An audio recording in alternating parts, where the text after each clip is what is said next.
Yes. There is a corky behind me saying respect my authority, whilst a poodle next to me is eating his dinner, ignoring him. It's what my doggies do. Hello everyone.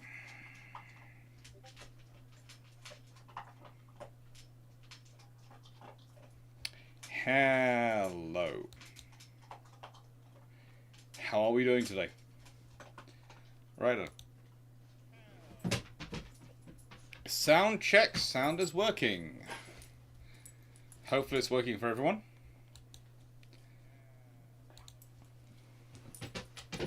So I can take my headphones off. That's good. So my headphones are now off, and I'm now depending on all of you to tell me if the sound is working or not.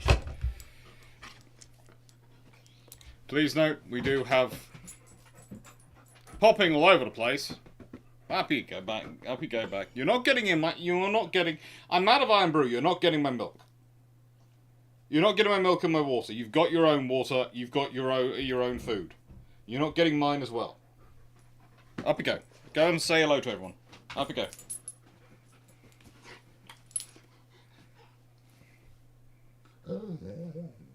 I know you don't like a loser sign. You're not a loser. But, you know...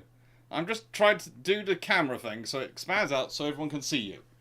Yes, we are joined, as usual, in this abode by the senior fluffy research assistant, who is being... Well, you've had a nice day. I know I've been out going around houses, but you've had a nice day. You finished your food off. Please, before anyone thinks it's weird, right? He doesn't like eating off the floor. And I don't like him eating on my bed. So, we've come with that compromise. Anyway, let's zoom back in. Let's make sure this is lined up a tad. On me. And let's get our slideshow up. Because today we are doing... Everything Sharnhorst, Germany standardizes on one hull for capital ships. Construction. I see there are already plenty of questions, so I'm going to quickly say hello to everyone in the chat and then start in the presentation.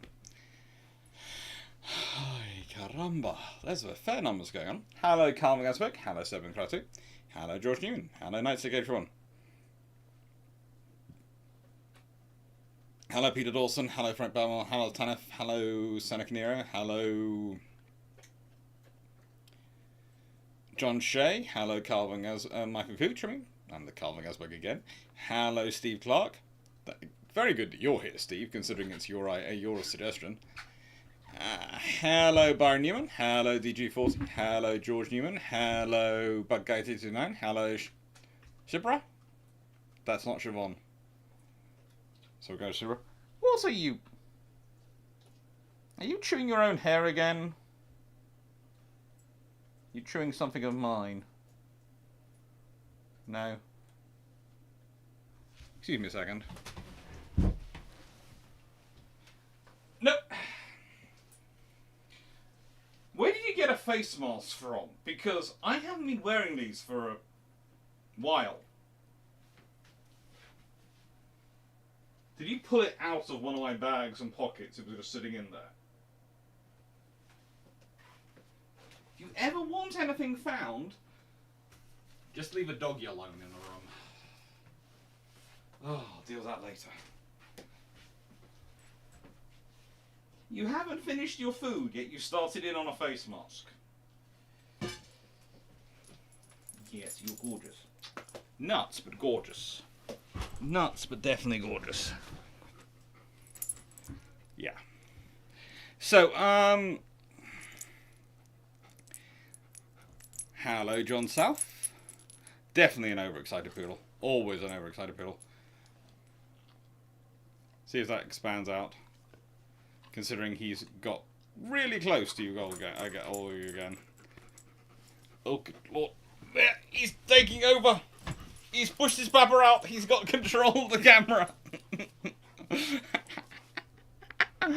Those are some quite nasty jabs you're delivering. Oh. I have had a black eye from the poodle before. We'll leave that to one side. So,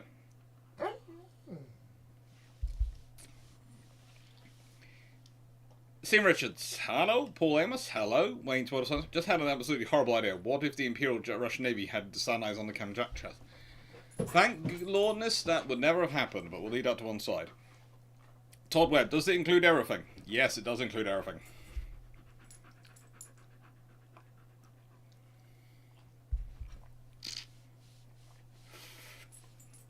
Well, I think the Iron will be happy, as good as the Sharnhorst was, I think the Iron will be happier facing 4 Sharnhorsts and 2 Sharnhorsts and 2 Bismarcks. It's more than 4 and 2. It is more. It's more.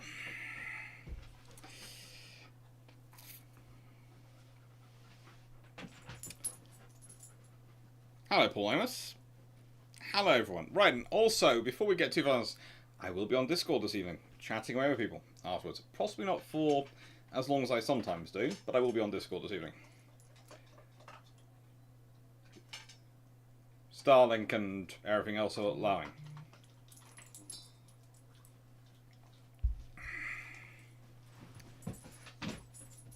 No, I do not. If before anyone asks a question, no, I do not have what goes through, any idea what goes through the woolly canine's mind.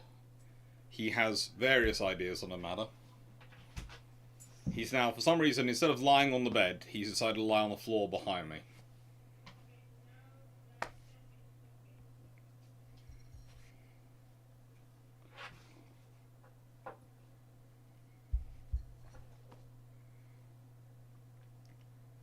Now that would be interesting. Seriously, what if the Iron built every Karen battleship off a modified Nelrod? Have to be a faster. We have to be a faster ship than the Nelrods themselves. So you'd have to be probably. You could have done that with the F3 design potentially,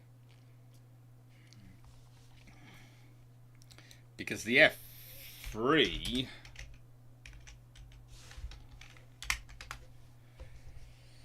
Let's see. Where is my I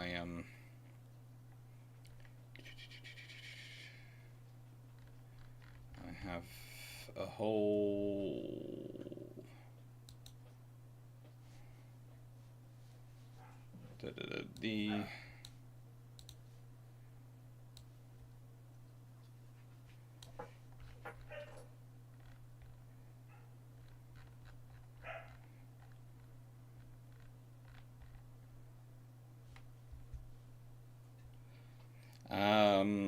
they were going to be capable of 29 knots.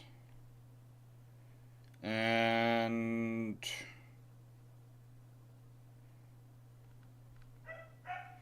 yeah, F3 potentially could do.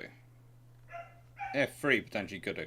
Hello, Zebedee. Yes, I hear you saying you respect your authority. Before anyone thinks he's on his own or anything, he isn't. He's got company. He's got 2 out of 3 humans in the household to look after him.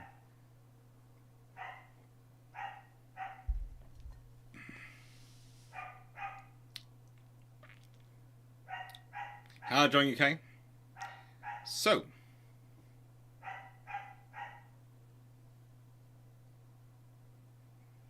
do you have any idea why your brother is wolfing? No, you're just sleeping. Okay. He's just complaining. He's had like 4 out of his 5 meals today, and I think he feels he should have a 6th.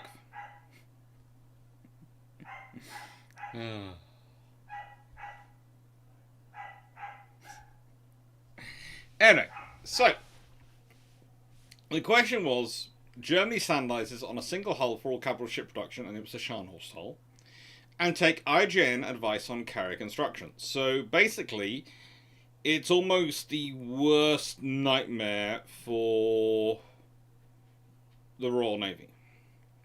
And why is it the worst nightmare for the Royal Navy? Well, if you're thinking about building in terms of powerful battleships, you're probably sitting going, well, hang on, the Bismarck is more powerful than the Sharnhorst. Yeah, it is.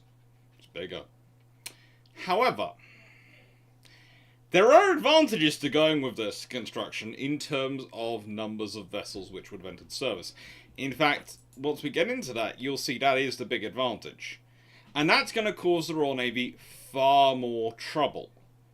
Because if the Germans ended up with 4 6 15-inch gun battleships in service and 3 9 11-inch gun battleships in service, that's a fleet of 7 ships. Now, let's say they lose some of those ships on the way.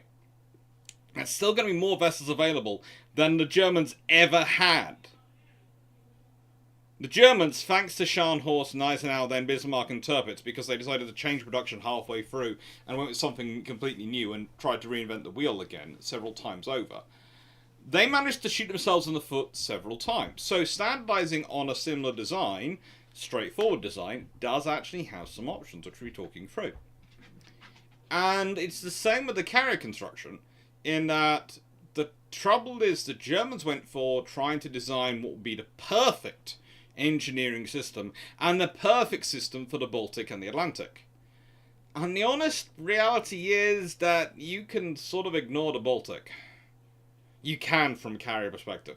Because if you need an aircraft carrying the Baltic, you've got a lot bigger problems than you needing an aircraft carrying the Baltic. Because pretty much everything is within range of your land-based aircraft. And if it isn't, then you have to ask yourself what you're doing to not be in range of your land-based aircraft in the Baltic. Especially if you're a major land power like Germany was. So you can afford to concentrate on the Atlantic. Now that is going to produce some modifications. It's like I'm taking all deck parking off any carrier that goes into Atlantic operations.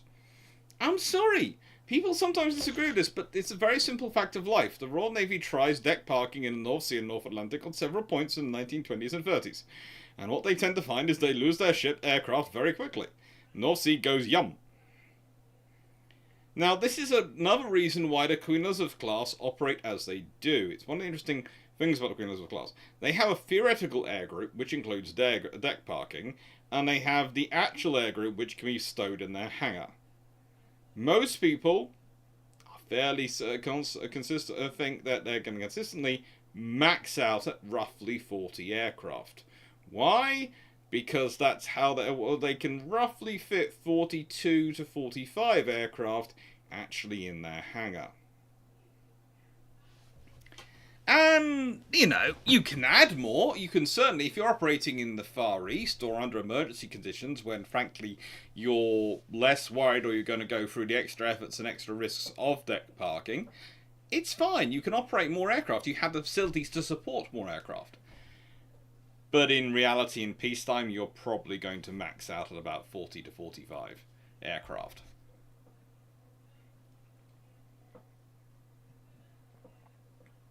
Which, if we consider it, the Invincible class was supposedly 24 helicopters and 18 Sea Harriers. Just saying. That doesn't match in as 42 aircraft at all, does it? Hello, Tac Covert. Hello, everyone. So,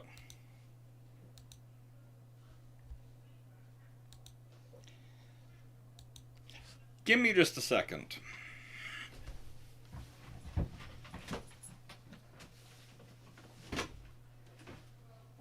Dearest sister, I can hear you word for word. Do you want everyone to? Okay. Modulate the tone, just a tad, if you want to have a private conversation. Just a small suggestion. Look, before anyone gets annoyed with me or says I shouldn't have said that, she has told me off for broadcasting her private conversations in the past on this channel, and I keep trying to explain that if she has a loud conversation, speaks in her lecture voice, because we both have it, we both have loud voices, within range of that microphone, it's not on me, and it's not my fault.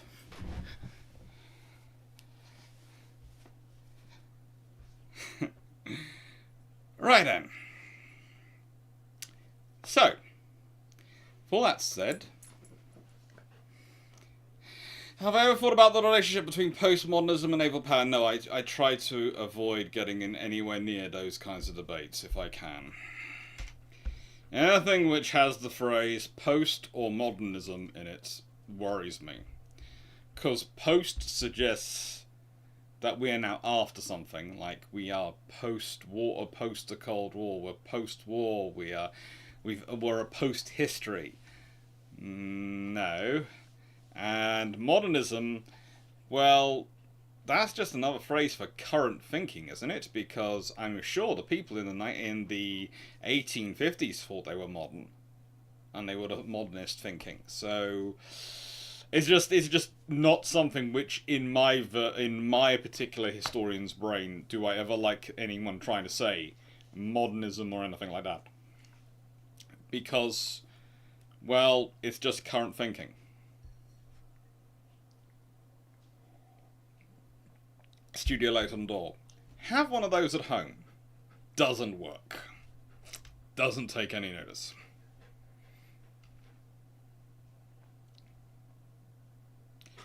Now, 1981 has already raised an interesting point. You know, the problem is the Germans don't have the industry, infrastructure, resources, money to do it.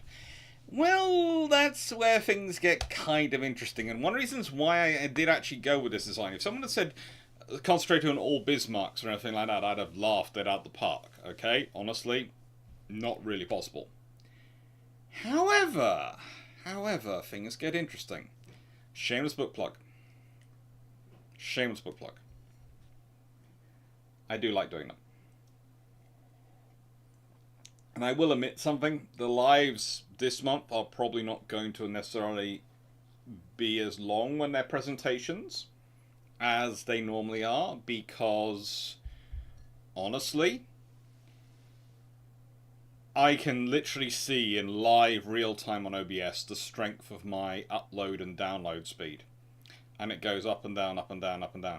And there is only so long my heart pressure can take it, diving from 5,000 kilobytes a second down to 1,000 kilobytes a second, up to 5,000 kilobytes a second, and down again. You did that, didn't you? You did that. Because I definitely didn't make an L mark. I definitely didn't do an L shape. So you did it. Poodles.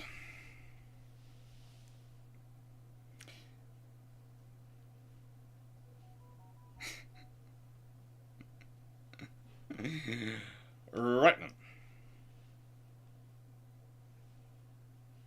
Thank you, Steve. Poodle is wise, and yes. So let's consider the Sharnhorst design, shall we? Let's consider the options. The Sharnhorst design has a top speed of 31 knots, so it's fast enough to be used as a carrier. Overall length 255 meters and a beam of 30 meters, but let's go further than that.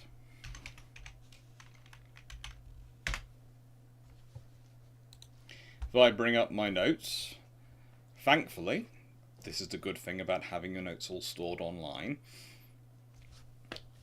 You have Sharnhorst has a range of roughly 7,100 nautical miles at 19 knots, and Gneisenau has a range of roughly 6,200 nautical miles at 19 knots. So let's split the difference and say you have a class average of 6,650 nautical miles at 19 knots.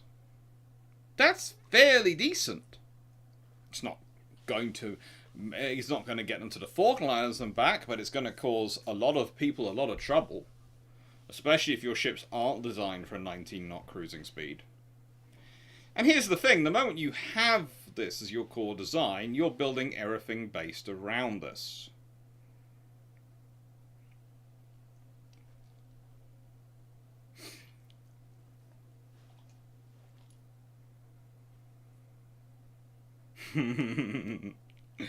Upload and download speed want to ride on the roller coaster of life as well. Yes, they do. They do. And this is before we get into the fact that I'm out of Iron Brew. Actually, this is a small request to everyone. If your local Asda's or supermarket in Cornwall, and if you are in Cornwall, has Iron Brew, please tell me, because every one I seem to end up in when I'm travelling around, going via various houses, etc., to look at them, doesn't have one. Doesn't seem to have them at the moment. I have been through 2 Asda's, 2 Co-ops, and a Tesco's, and a Sainsbury's today. And not one of them had Iron Brew.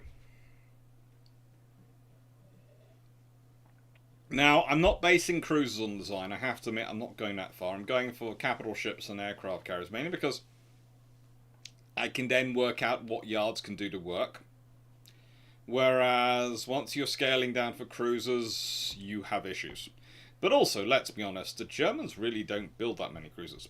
But, saying that, again, if you are going for an efficiency, you might well scrap the HIPAA design and keep building these, and build more of these. I'm not sure. There is at least one yard where it could be possible. But I haven't done that in this description.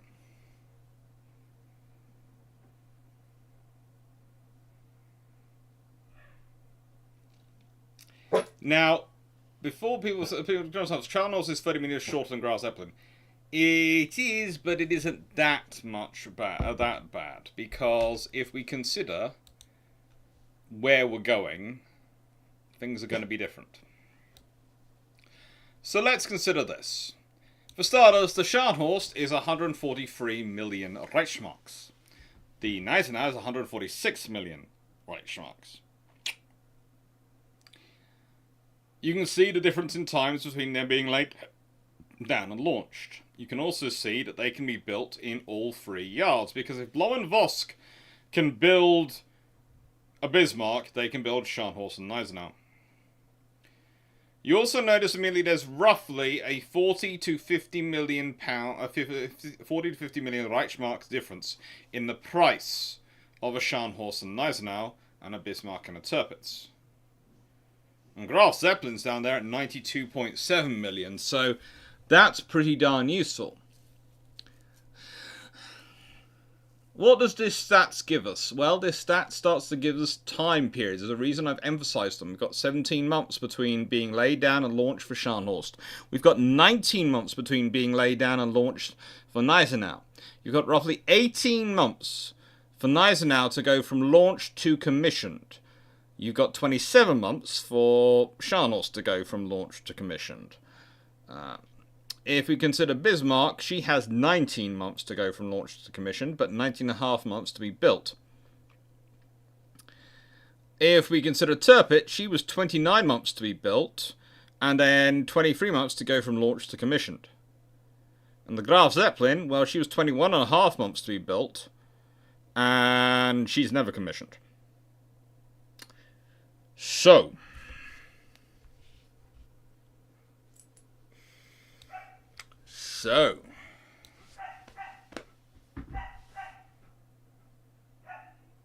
that's fun. That gives us some... Ooh. Bodmin has got Iron Brew... Farm Foods in... Thank you, Phil Williams. Bodmin has got Iron Brew in stock. Now, the thing is, consider all that.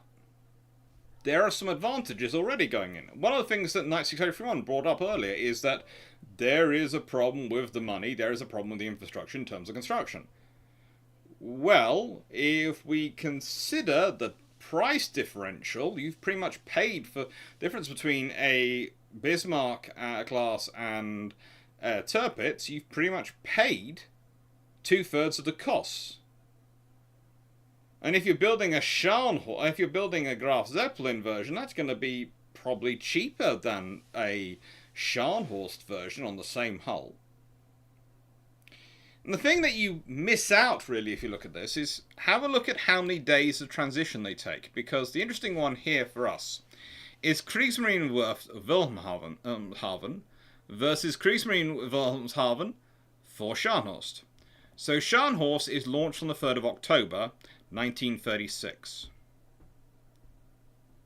Tirpitz is laid down on the 2nd of November 1936. Pretty much a full month gap. But the Graf Zeppelin is laid down on the 28th of December 1936, when the Gneisenau has been launched on the 8th of December 1936.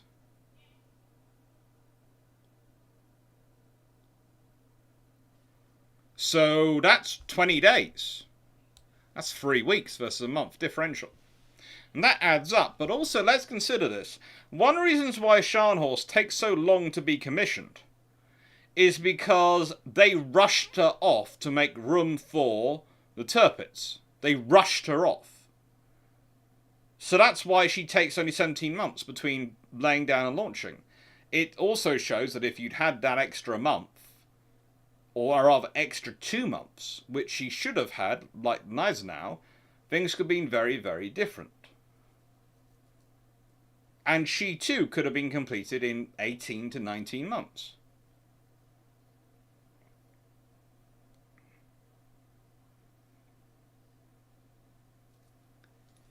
Now, people are quite happily pointing out that Graf Zeppelin, in terms of its overall length,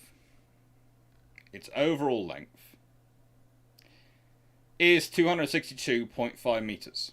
The Sharnhorst are 235 meters overall, which means it's roughly 27 meters longer. That is quite true. However, I had a look at some stats.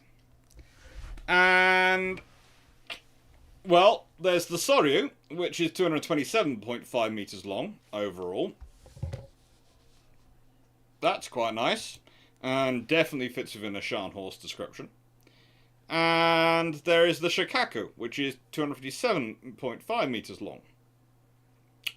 So you've got a Soryu and a Shikaku to use as your forms. Now, I would say Shikaku style technology is fine, but let's be honest, with a Soryu style top design on top of her Sharnhorst style hull, that should work, especially when you consider the beam of the Soryu is 21.3 meters. And the beam of the Sharnhorst types, well, that's 30 meters. So you could have a far beamier carrier. Beam-wise, that's even fatter than the Shikaku. Admittedly, it's going to be 3 knots slower. That doesn't really bother me too much. Let's be honest, if you can do 31 knots with the armour and positioning of a Sharnhorst, without some of that armour and without those big heavy guns, we might actually be talking about a 32-knot ship anyway. Maybe even 32.5 knots. So, the Shikakus are laid down in December 1937. They are longer. But how much are they longer by? 22.5 meters? Graf Zeppelin is supposed to be 27 meters longer.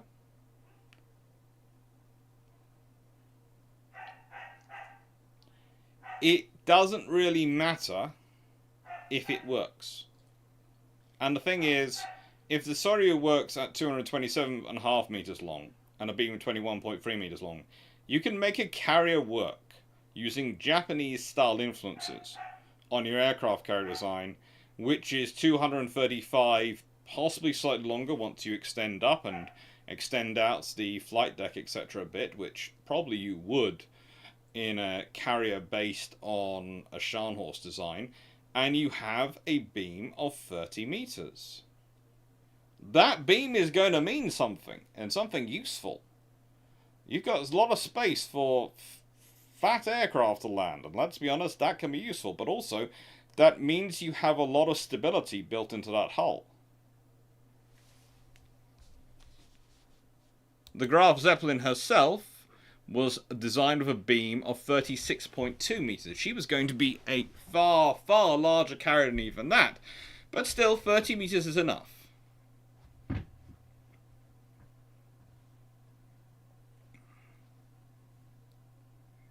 Fin 6, did the British build the Jap carriers? No, the Japanese built the Japanese carriers. Now, the Soryu fits 63 aircraft plus 9 reserve.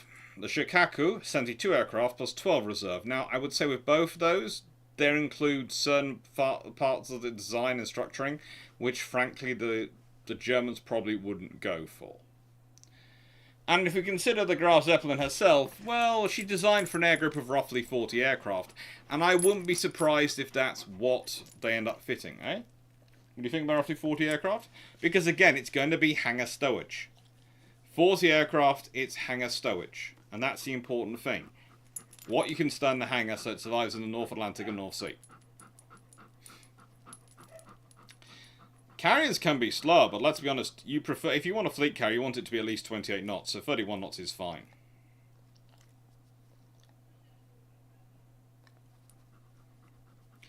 On the Graf Zeppelin, the flight deck stops a fairly large distance back from the bow. We're talking a good few meters. If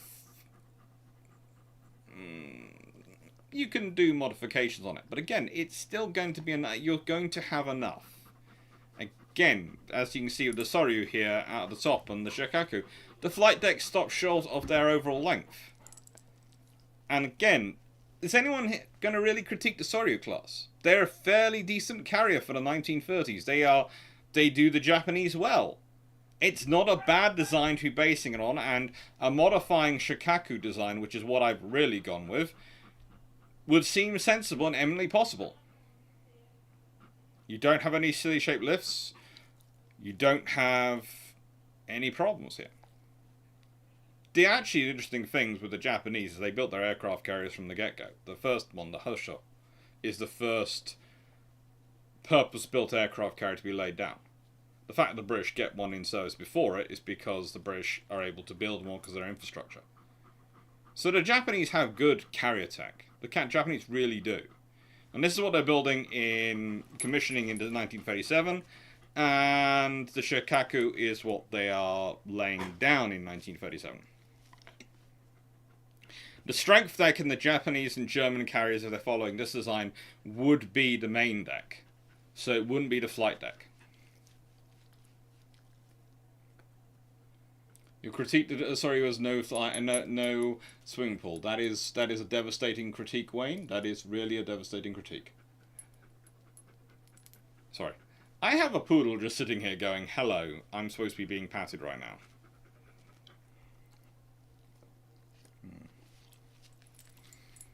Are you trying to climb into my lap? No, you're trying to get in front of the camera.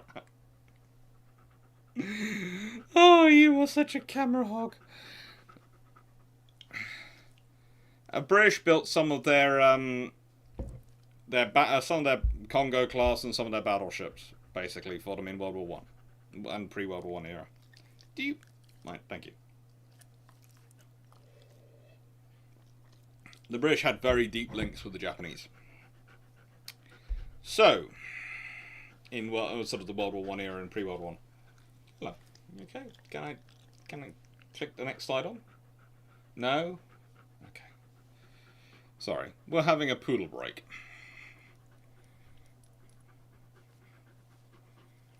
I think you're just doing this for attention because you know your brother can't. Because he's outside the door and you're in here. Hello. Okay. So, we have 3 yards. We have hulls that can be built in roughly 18 months, with only 3 weeks of transition, which can be armed with 6 15-inch guns in 3 twin turrets, or 9 11-inch guns in 3 triple turrets, or an aircraft carrier the size roughly of a Shikaku. It's not much different. It's not as long, but it's beamier, and okay, it's not as big as the Graf Zeppelin was, but honestly, it's still going to be a decent design. He is showing off his pod. PT. You remember that day I didn't. You remembered you were going for the PTs, weren't you? You were shamelessly paying up for the PTs. You were shamelessly playing up for the PTs. Oh, you jammy fluffball. What are you? A jammy fluffball. Give a rumba. Whatever you do, do not teach your friends this. If Floppy starts doing this to Drac, I will know you told him.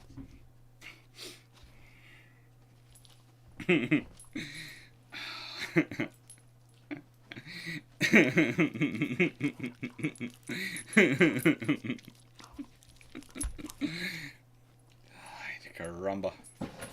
He's showing off his everything. Now, so these are the options. But let's get to the building schedule, because that's broadly what we're talking about.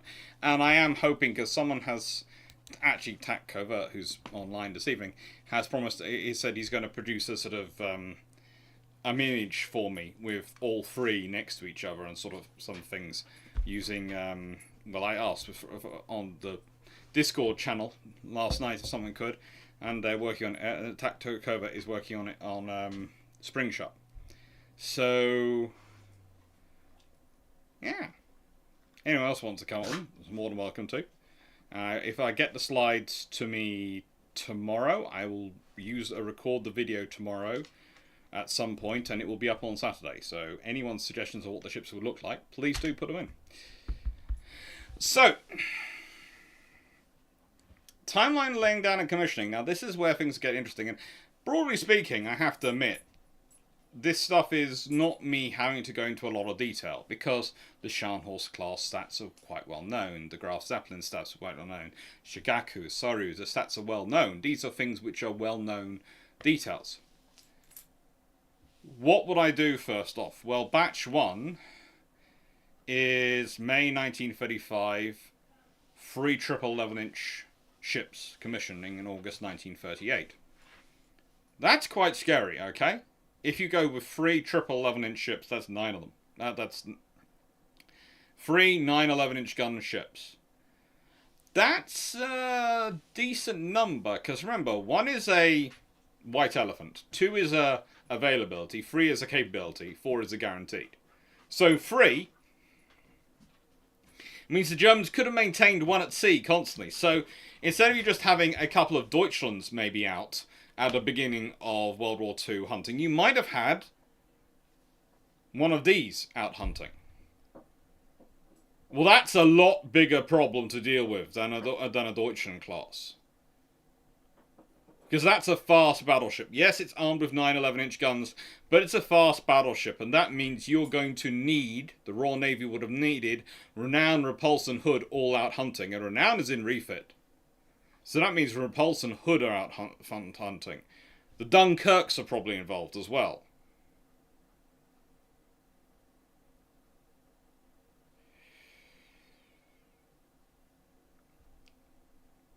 Then you have the 1937, January 1937, you start the next lot of hulls. Well, 2 with twin 15-inch guns and 1 carrier. They'd be commissioned by February 1940. Now that's a problem, because that's quite viable to get them built and commissioned by February 1940. Let's be honest, the British heavy bombers that really caused trouble their commissioning of their ships, they're not going to be available much before then.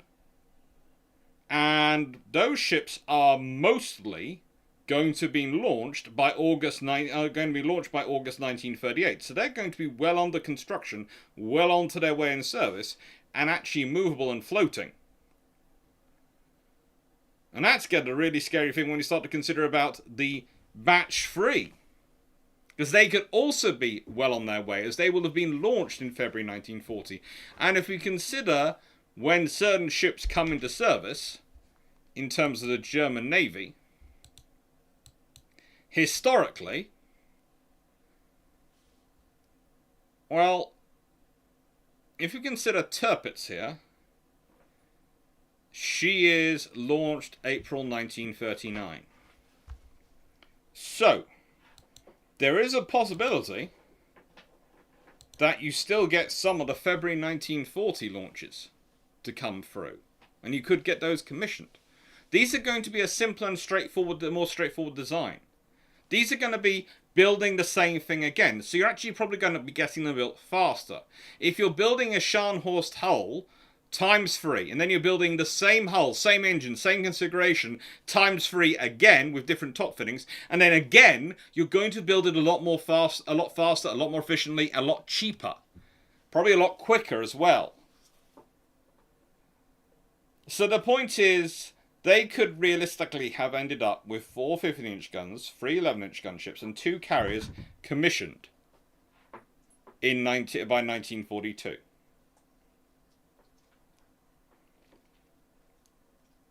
That's if they're all still around and all still alive. That's a scary thing for the Royal Navy to deal with. That is a major force, because think about it, from the Royal Navy's perspective, When the Germans have 2 ships available, usually for launching, how many of that ties up 6 to 8 Royal Navy ships? Because they have to be able to guarantee their availability to match up against them.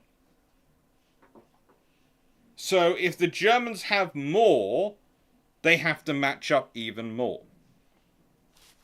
And then that comes down to what caused this to be. What change do I have to make? Well, instead of the Germans pursuing the most powerful fleet in terms of trying to build the biggest and the best, and failing, but trying, instead they have a really shot of intelligence, and they think, well, hang on, if we standardize on our designs and we just keep churning them out, we can get many of them into service. And the more we have into service, the more options we have, the more capabilities we have.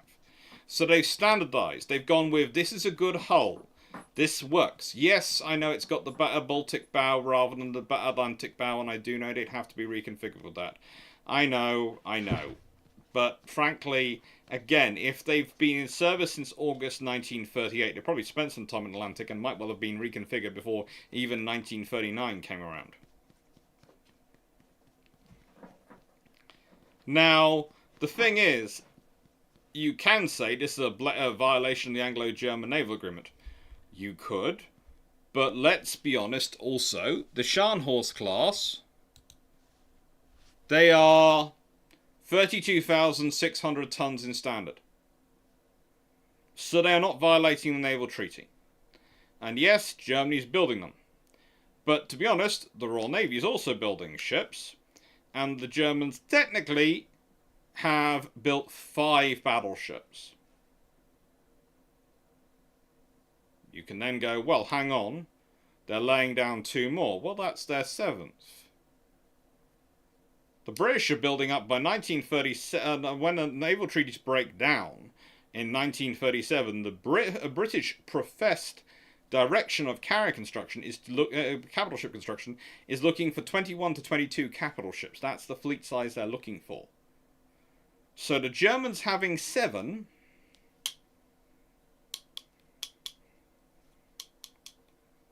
isn't necessarily a violation of it. 2 carriers as well. Batch 4 aren't laid down till the beginning of,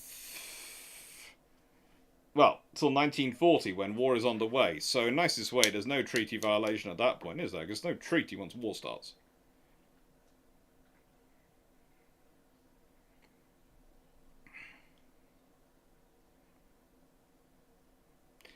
Well, that would be have been a Nightmare River Plate. Yes, if River Plate had not been a Deutschland class, it had been a Scharnhorst class. That would have been a massive problem. Take care, Stafford. Good luck with your drive. Flagmaster, the French are going to be hurting themselves trying to keep up with free ships building. Yes. The thing is, it's also a case of it's free 11-inch gun ships. So it's kind of like the original Scharnhorst. How can you get mad about someone who's building a battleship which has 11-inch guns? Because everyone else is armed with 14, 15, 16-inch guns. Who's going to get mad at someone looking at it going, well, yeah, that's cute. You have 11-inch guns. People will make the case, and will quite rightly make the case, these are high-powered versions. These are the enhanced 45 cal versions, whereas the ones fitted in the Deutschland class are the older variant, but they've used the technology upgrades they've been working on with the 40 cals to improve and make things 45 cal even better. True. They have been. And each evolution of the Deutschland class has had slightly better 11-inch guns. Slightly better, slightly improved breach, slightly improved system, slightly improved everything. And then when you've got to the ones for the Sharnhorst, they're very good 11-inch guns. And if you think about this again, you've got potentially two twin 15-inch ships, ships and a carrier commissioned by February 1940. Think about what that's in time for. That's in time for Norway. That's in time for all sorts of problems to come up.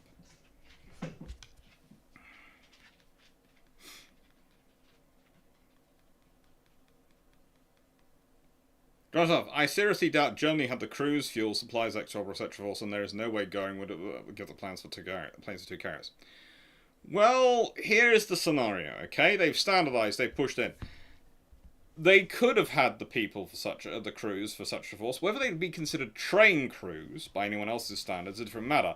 But the one thing the Germans had held on to a lot of was a lot of officers in the interwar period. Their navy was incredibly officer heavy after the Treaty of Versailles. Incredibly officer heavy. So they certainly have enough senior officers to form it. Senior NCOs, they're a problem. They are going to be a problem. But there again, Bismarck and Tirpitz are crude. All sorts of things are crude. And if you're growing a navy anyway, you've got the space for this. Now, Goering is a bit of a different issue, but I can also see there being a small problem. Because if, let's see, Raeder goes to Hitler, while Raeder is still popular Hitler, and goes, Führer, we have a small problem. What? We are commissioning carriers, as you know. Yes! We are going to be like the rest of the world, leaders. Yes, but we have no aircraft for them, because Reichsmarschall Göring has not supplied any. Oh, Reichsmarschall Göring will be in trouble. This is the problem with a system like this. Göring can play silly games with aircraft for the carriers, etc., whilst the carriers are theoretical. Whilst the carrier's not completed. Whilst he can... However, once it's available and in service, if he doesn't have an air group for it available, if there isn't an air group aboard it, that's going to make Germany look bad. In which case, Hitler's going to be annoyed, because Hitler's all about the image. So, yeah. You're right. Göring was the absolute grandmaster king of playing silly games and winning silly prizes. But he was also not stupid in his own survival. And he realised that Hitler cared about the image of things. And therefore, whilst the carrier was a theoretical and not there, he could exercise his power and cause the navy trouble and really feel powerful. The moment a carrier exists, though, if it hasn't got an air group, that's going to make Hitler look an idiot. It's not just today where we have people tweeting about the idea of carriers with no planes.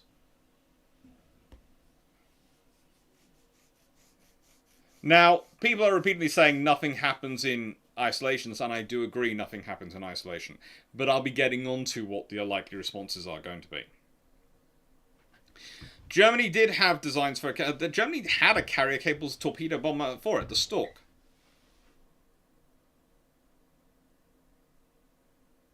They had those things.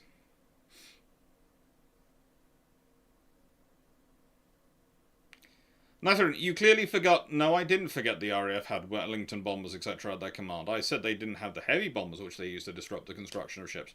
They did have medium bombers, but they didn't have as many of those in service as they needed at that point. That's part of the trouble for the RAF. They didn't have enough. But, again, 96831... And I will say this because you tend to say things and then you apologise afterwards. When you've said them. If it sounds dodgy enough that you apologise immediately for what you're about to say and the way you've worded it, perhaps think it through and rewrite it before you send it. I'm offering this as a point because the amount of times I see various comments where you're apologising for things you've said earlier. I just think it would save you time and obviously worry, considering you bother to apologise afterwards, if you thought about it before you wrote it.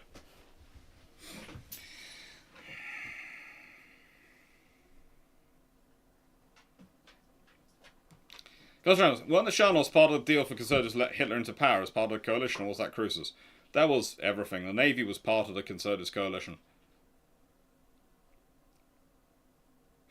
Yeah, basically, if Hitler has an aircraft carrier going around with no planes, he's in trouble. It's just going to look bad. It's going to look really bad.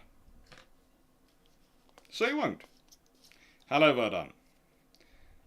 Steve Richards, would a Stuka carry a torpedo? Later on, they were planning a Stuka torpedo/dive bomb, but it was the Stork. There is a... let me get the actual designation of it so you can look it up.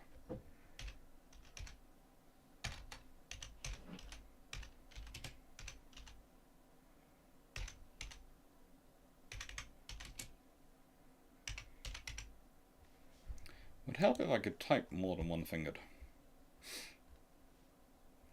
The Feisler FI 156 Stock.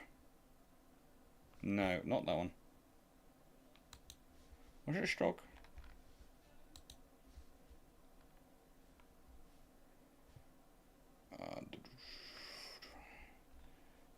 I keep calling it Stock, and it was the base on the Stock, but what was it? It's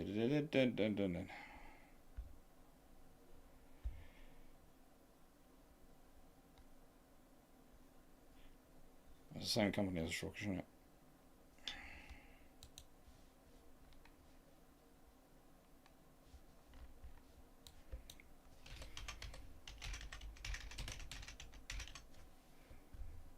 Ah, yeah. It's the 167, the Pfizer 167, which is based on the store, an evolution of it, which was used as the torpedo. It was the biplane torpedo bomber, torpedo and reconnaissance bomber, which was designed for it. So the Pfizer FI 167.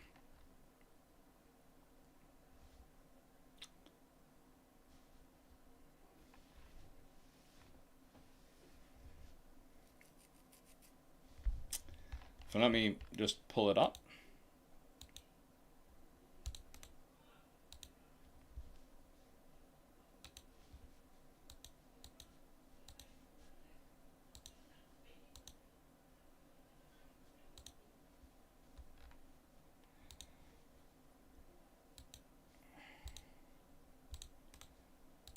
So it comes from the same company. We have the image, properties, browse, show. This is the Stork, which is made by Feisler. God, that's looking massive. I don't want it that big. Why have you gone colossal on me?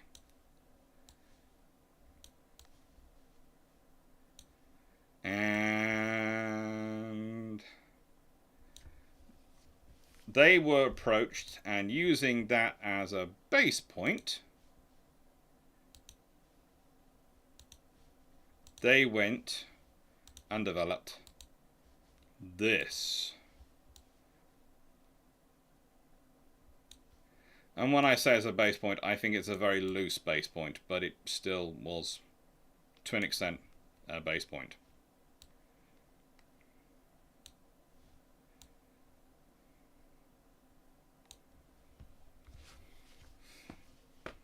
So that's the torpedo bomber the Germans had.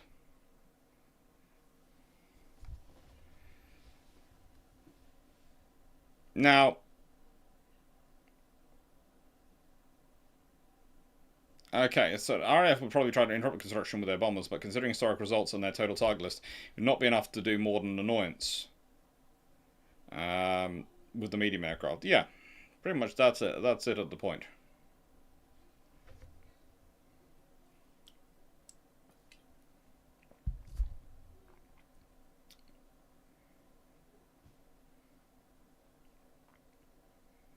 Also, Ju-87C was designed to carry a torpedo. Yeah, that was a later version, was to replace this with have an old group of Ju-87s. All sorts of things were looked at. There was all sorts of fun ideas going on. As is traditional with the German construction, they have multiples of options, which is why I haven't got into air group selection, because honestly, my first thinking is if you have Japanese involved in the air group selection, and I'll be talking about this as time goes on, there are going to be some changes, because if we consider the width of the undercarriage of the ME-109, etc., when they were designing it, versus what the Japanese were building, and the Japanese are giving advice on construction, I think things might change. So, what's the response from the what's the response? Well, let's be honest, the Italians, Americans, and Japanese aren't going to respond at all. Japanese aren't going to respond because, honestly, for them, the Germans doing any build-up is kind of going to distract everyone from them. So that's helpful. Also provides them a bit of a reason for an escalator clause, and they're not part of the treaty system. And everything that keeps Britain busy in Europe means that Britain can't do much in the Far East. So that's okay for them. The Americans have their heads stuck in the sand, with one eye stuck on Japan. So that's pretty much what they're going to be doing. If we consider things like Ambassador Kennedy wandering around the world at this point, there are also sadly a large number of Americans going around who are very enthusiastic about the German project. Mussolini, he's building Littorios. He's not going to worry about that. He's got the biggest and the best in the alliance as far as he's concerned, and he's happy with that. He still had the biggest and best in the alliance, even with the Bismarcks, but we'll leave that to one side. In terms of best, the Littorios were certainly very, very nice ships. But who are going to be affected? It's going to be the French, and it's going to be the Brits. Now, the French are interesting. Because I have a feeling their emphasis, because their gun technology is very hard to speed up, the thing they can speed up is necessarily their aircraft carriers. Which actually might mean, if we consider the Joffre class,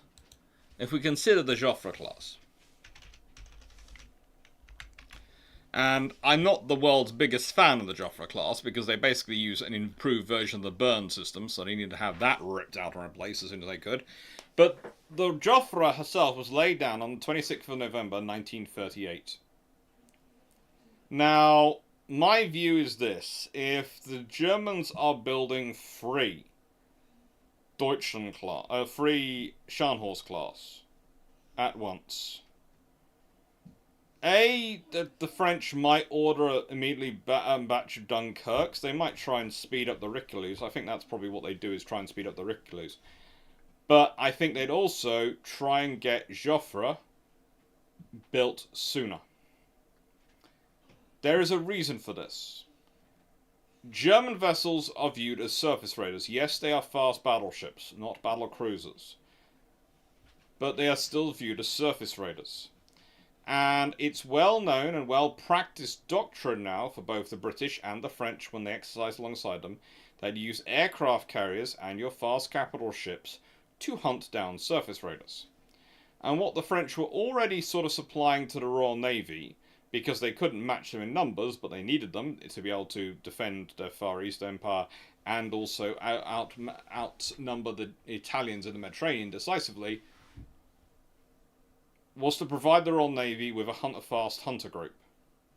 Fast hunter group needed an aircraft carrier and a couple of capital ships.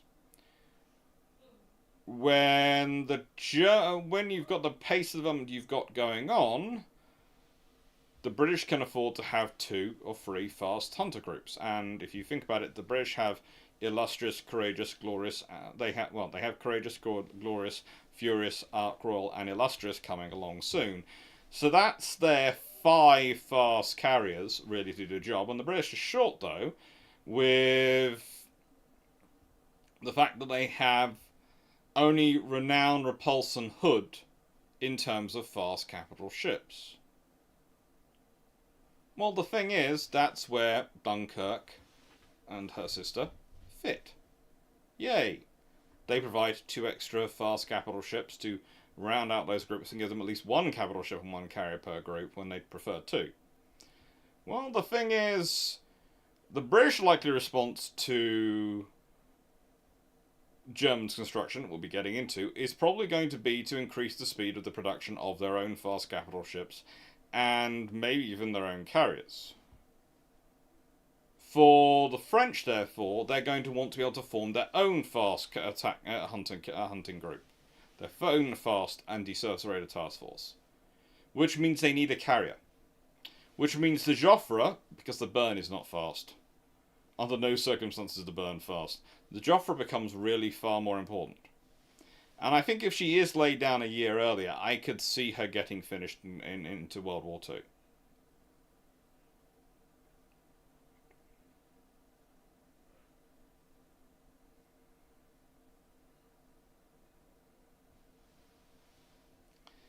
BF 109T was built in using Norway. It was the carrier-based 109 was used in Norway, I think. Yeah. That's good. Italians also know they don't really need carriers for what they want to do in their training. Their land-based aircraft operating from Italy and North Africa would cover the carrier niche.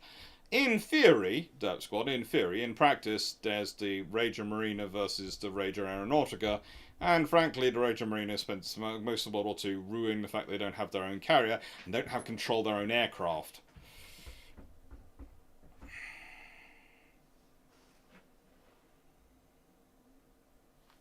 Now, again, you have to go back to the timeline. You have to think this through and go back to the timeline. They have 3 triple 11-inch gunships ordered in May 1935. The British are still keeping to the treaty, so the British are in the treaty limits until 1937. Okay, so the British can only change things in 1937. In 1937, though, the Germans order 2 15-inch battleships and 1 carrier. That could change things for the British. Now, Vision, what about France ordering an aircraft carrier from the USA? Why would they do that? No, let's answer this question honestly. France is a power which prides itself on building its own ships. Even to this day, it builds its own ships. It has its own nuclear-powered carriers it builds all that. Why would it go and order one from the United States? Escort carriers are one thing. The British order a lot of them in World War II and quite happily have them built in America and then reconfigure them when they come to the UK. Mainly because there's just certain things they want fitted into it. And it's quicker and easier to get it fitted as an aftermarket extra back in the UK than to try and fit it in the States. But the thing is, the French aren't going to, because the French also had the view war's going to be in the 1940s, in the early 1940s. So why would they be rushing? What's the imperative that makes them rush to want to build something in America? And if you consider again, in the French political system, you have enough trouble getting funding for anything, let alone getting funding for something which is going to be sending the money out of France. Because remember, we're talking an agrarian economy which was decimated by World War I. Yes, they've got some industrialization. Yes, they've got some very good technology, but they largely were an agrarian economy right up until World War I. And then World War I, after World War I, they're a post-agrarian economy because most people have died. Not because they actually have a viable industry and population going. And that's one of the big troubles in the 1920s and 30s for the French.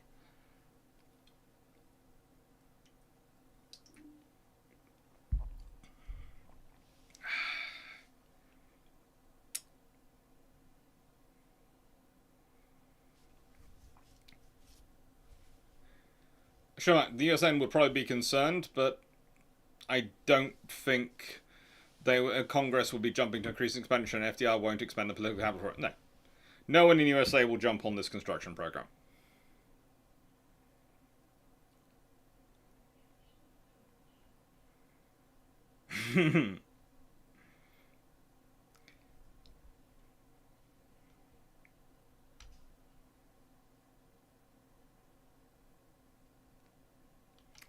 Now,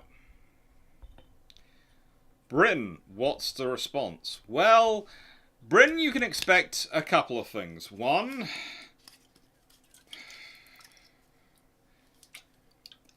I wouldn't be surprised if you get some Trouble-class destroyers actually ordered with 4-inch guns. Because if they think there's going to be carrier fights in the North Atlantic, as well as the Far East, they might well seek an emergency Dido scenario. And the quickest thing they could get into water would be a tribal design armed with 4 twin 4-inch guns. So you might well see another flotilla of tribals built with 4 twin 4-inch guns, or they might go with 4 4.7-inch guns forward and 4-inch aft. I'm not sure which, but I have a feeling you get a heavy AA flotilla of tribal class destroyers ordered. You're also going to have some serious considerations on the skewer. Dive bombers become more useful when you're engaging light-decked things like aircraft carriers. And they also become more critical at that point because it allows you to take out their ability to operate. The Royal Navy was already pushing for it. The Royal Navy had got through a dive bomber by hook and by crook, quite literally, and a dive bombing site which they honestly hadn't paid for using gunnery funds which they'd been giving to Vickers. Honestly, hadn't done that. I can't prove it.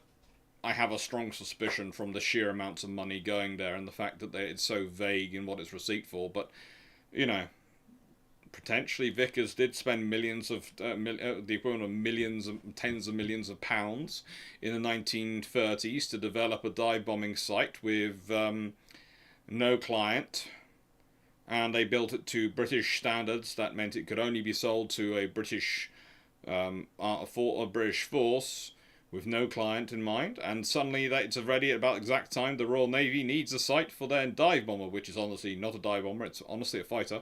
That's what the RAF allow us to have. But, yeah, so something's going to go on there. And the other response, well, it's got to do the King George V's and the Illustrious class, in that I think both get pushed. I think up, in terms of speed of construction. I think the King George V's get rushed. I don't think there's any pause of construction. If the Germans are building 15-inch ships and have those coming out as soon as they are, etc., and they're fast ships, then I honestly think the Royal Navy is going to keep pushing and pushing and pushing. So that means the King George V's, Prince of Wales, etc., all get into service earlier than they do historically. They have no pause. And it's the same with the Illustrious class. If Germany has an aircraft carrier, and let's be honest, as far as Britain would be concerned, if they've got an aircraft carrier commissioning in February 1940, then as far as they're concerned in September 1939, they have one.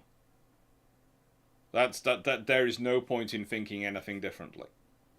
As far as the British are concerned, the Germans have a carrier. As far as the British are concerned, the Germans have two 15-inch armed battleships available in September 1939. They might be a few months away from commissioning, but they are coming. And they have three 11-inch armed battleships, fast battleships, in 1939 available. That is the reality the Royal Navy will be building to deal with. So, if we consider the King George V class, which are lovely ships in many ways. I know their 14-inch guns were locked into by political classes and decisions being made for ideas of what they thought be a greater good. But if we consider that originally they ordered two in July 1936, with the Duke of York ordered in November 1936, and Anson Jellicoe ordered in April 1937, I think the first difference you probably have, is all five will be ordered in 1936. Nicest way, you've got the Germans building 3 fast ships. You need enough fast ships for the Far East as well. You're modernising the Queen Elizabeth for the Mediterranean, so you might put that under a hurry. You might also put Repulse's modernisation for a hurry, as well as Renown's. But you're going to put your first thing on. First thing is going to be accelerating the build of the King George V's. So if they're all started in probably by August 1936 at the latest, they might all be started in July 1936. The Royal Navy might literally order them all in July 1936, because by that point the three triple 11-inch ships will all be well onto completion, and they'll have a good idea what's going to happen in January 1937. If we consider that with a pause, King George V is commissioned in October 1940. If there is no pause, and if they're all start laid down at roughly the same time, and the thing is, if you consider that King George V and Prince of Wales historically are laid down in January 1937, the same time as the twin 15-inch and the carrier would have been laid down. So again, the British might well try and accelerate all these things forward. So instead of they might be ordered all in July 1936, they might all be laid down in late 1936, sort of December to January 1936, December 1936 to January 1937. Historically, they're laid down between January and June 1937, but these wells they could well be laid down earlier, quicker, and launched, built, commissioned as soon as they could. So they could all be getting into service. The Royal Navy could, if they wanted to, the Royal Navy could get them into service by 1940. Would they? Now the thing is, it's a speed calculation. The Royal Navy needs enough fast capital ships to cover the Germans and enough fast capital ships to cover the Japanese. They're not so worried about having fast capital ships to cover the Italians. Why? Because the Italians can't get anywhere, because they either have to go out the Suez Canal, which the British can block, or they have to go out Gibraltar, which honestly, if you put Nelson and Rodney there, is blocked. Because nothing is getting past those two sitting there, just pounding away with the support of the various defences of Gibraltar. Those two could blast any battle line that's trying to get through there to pieces. And that's basically the British plan. So Gibraltar's locked down, hence Nelson and Rodney often get attached to Force H. So that's the Italians dealt with, but the Germans are now going to have 3 fast capital ships in service before 1939. The Royal Navy have 3 unmodernized fast capital ships at this point, Hood, Renown, and Repulse, and they have none under construction. They're going to want enough numbers to be able to send out at least a couple to the Far East to help with because of the distances involved in the Far East, and maintain a sufficient superiority of force back in the UK for the home fleet work. Which means they need to get those King George V's in service as quickly as possible, because they're 28-knot ships. Okay, they're not as fast as the Sharnhorst, but they don't need to be. They have more armour. They have more firepower. Their basic design is to be to straddle the difference and be fast battleships. Well, that fit the British need. So yeah, I would say if you've got none of the issues going on, you would probably be looking at, if the King George V's are all laid down by January 1937, and there's no pause in their construction, they would probably all be in service or commissioned by July 1940. And remember again, there's a difference between the commissioning date in British ships versus the commissioning date in German ships. German ships are commissioned before they've gone through all their testing. Okay? As soon as they're viable, they're commissioned. The British ships have to go through all their testing and then are commissioned. That's an important distinction to remember. It also is one of the reasons why I've put these commissioning dates down for the German ships, because they may or may not have gone through all their testing. Doesn't matter, they'll still get commissioned. Now, the really interesting thing comes with the aircraft carrier responses, because there is part of me which thinks that what probably happens with the Illustrious class is pretty different than what happened historically. Historically, they are laid down in April 1937. Now, historically, the Germans in that year have laid down the Graf Zeppelin in 1936. So the Germans respond with have one carrier laid down in 1936, and the Royal Navy is building 4. However,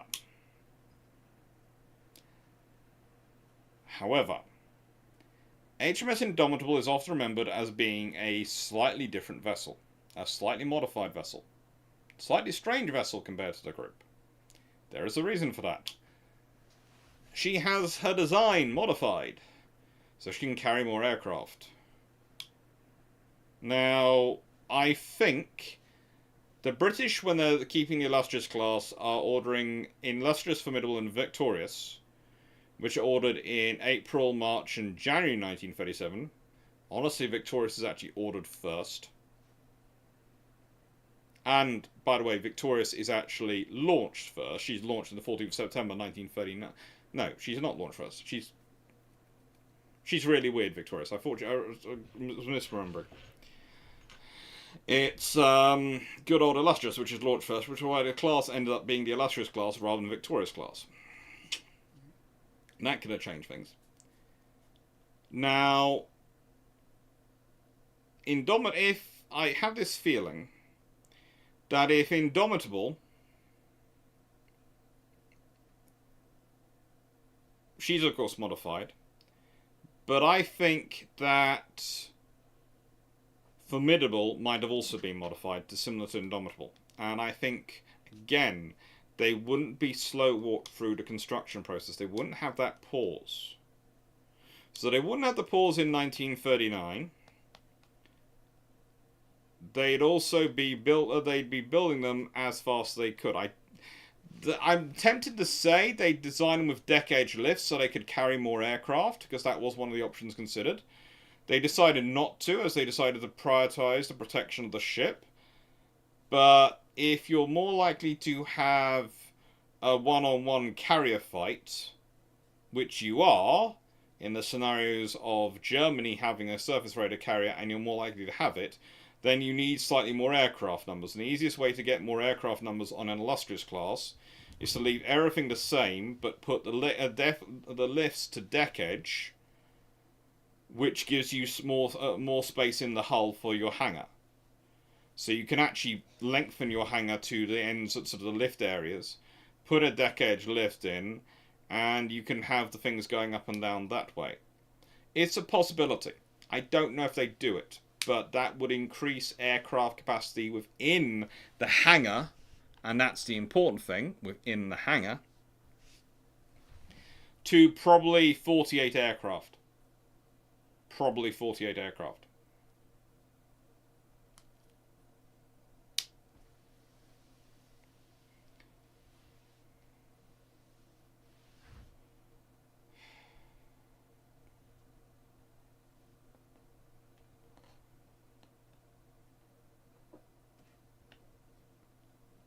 Now, the question also comes down to the 5.25-inch guns, etc. I think that all stays the same, because honestly, for that to change, you have to change a lot of the British design and construction, the realities of what happened. Whereas, basically, what you're saying is the British are reacting to what the Germans are doing. And the reaction to the Germans is going to be pushing forward with the King George V and the Illustrious class quicker. Probably bringing in the Vanguards and Lions more quickly as well. So you might actually see Lions ordered earlier, you might see Vanguard ordered earlier, and Vanguard's sister ships ordered earlier. So those things could mean they enter service more quickly. And they probably need them to, because remember again, the Germans at this point could max out with 7 capital ships. They could max out with 7.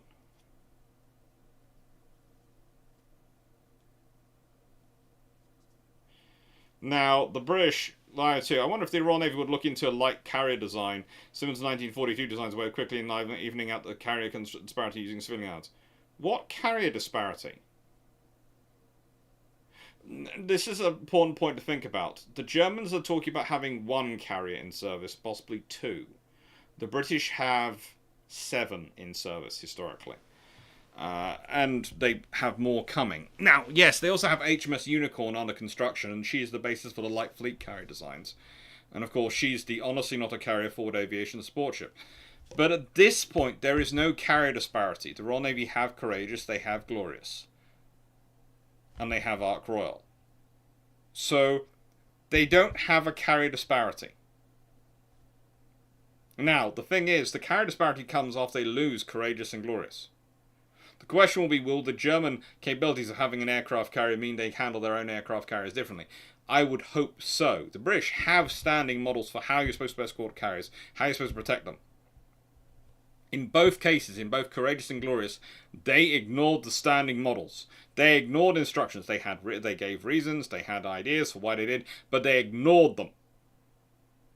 They disobeyed their own rules and operational standards, and they suffered for it. They lost two of their critical strike fleet carriers because of that. It's one thing to lose a ship because you're stupid. It's another thing to lose a ship because you don't know the value of it. It's a completely different thing to lose a ship because even though you know the value of it and even though you know how to use it, because you ignore it because you have a bright idea. And that's what the British do with both those carriers. They lose them because of bright ideas.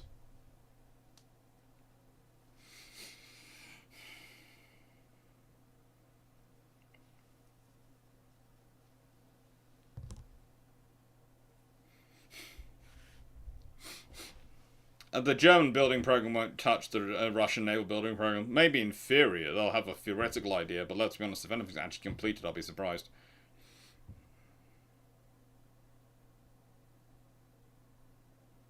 Standardizing on a hull isn't really bad. It means it won't be a perfect hull for what you want to do, so that is a bad thing. It's not going to be a perfect hull. It's not going to be necessarily the best hull for everything you want to do with it. But if you're standardizing in terms of hull and engines, you can get a far more quick rate of generation.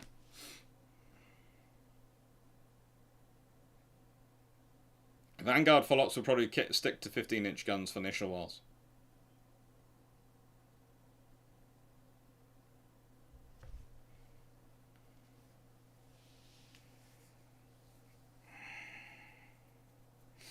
The Germans had supply ships. They're mostly neutral flag vessels that they use as supply ships, so I don't know if they'd build anything better or build anything more than that, but also there's the fact that you can say that they should build them, but that they have the industrial capacity and shipyard capacity to build them is a completely different matter. So yes, they should build such things. They probably won't be able to. Even in this, they probably won't be able to. The sea carrier capacity is when considering both German carriers and IJN carriers as well as potential war losses. Now that's not carrier capacity. Okay, war losses are covered under certain criteria, but if you're considering a wartime scenario fighting both the Germans and the Japanese, when you're building the illustrious class at this point, remember the Kido Butai do not exist for many years yet. The Kido Butai are still being constructed. The Royal Navy is probably looking at going, yes, well, we will get the Illustriouses through, and then we're going to be ordering the Indefatigable. The ones which come after the Illustrious. You have Indomitable, which is, of course, a modified Illustrious. I think I already covered that one. Is modified, and I'd say Formidable would also be like it. And then theoretically, you're succeeded by the Implacables. Implacable and Indefatigable, if I remember correctly, yes. And the thing is, honestly, what you probably see the British do is order 2 more Implacables. So the British will probably build the Illustrious as they're doing, but maybe they'll probably tack on double the order of Implacables. That's more likely what they're going to do. But that's not going to be an immediate thing. Those will be ordered... Historically, they're ordered in 1938 and laid down in 1939. So expect... Again, it's going to coincide with probably the Germans laying down batch 3. So when the Germans lay down batch 3 and have a second carrier ordered, the British will probably up the order of Implacable and Indefatigable to 4 ships. But as it is, they will feel building 4 ships is probably enough response to the single carrier of the German Navy and their likely problems in the Far East. Because again, the British have an existing carrier force to get from, so they don't have to do a crash build emergency construction. At this point, they've still got Courageous, they've got Glorious, they've got Ark Royal, they've got Furious, they've got Hermes, they've got Argus. You know, they've got these ships. And they've got Eagle as well, wandering around. Always fun to have Eagle. So that's you've got 7 ships in service. The Royal Navy, at this point, we're talking about is building the 4 Illustrious class, which is Illustrious, Formidable, Victorious, Indomitable, which is modified. In this scenario, I've said Formidable would also be modified to Indomitable standards. And basically, as said, the next thing they're going to do is go with the Implacables and go, right, so we historically ordered 2, we might order 4. You might see Unicorns, again, you might order 2 of those rather than the one originally ordered. So you might order both Unicorn and her sister ship at the same point. Her sister ship was never historically ordered. She's turned into a light fleet carrier order, but, you know.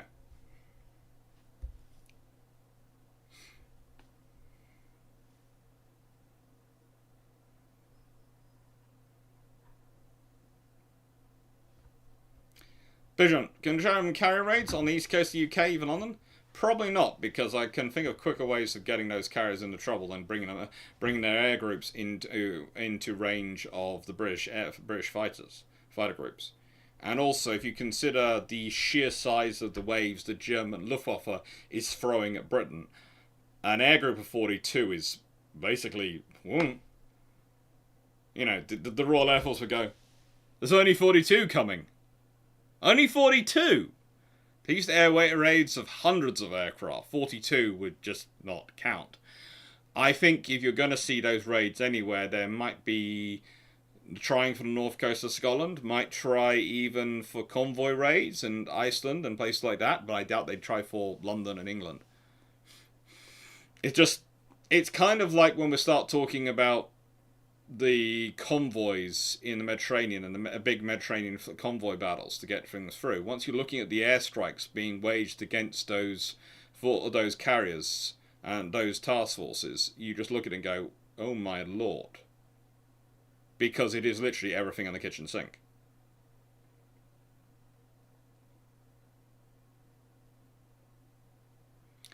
Now...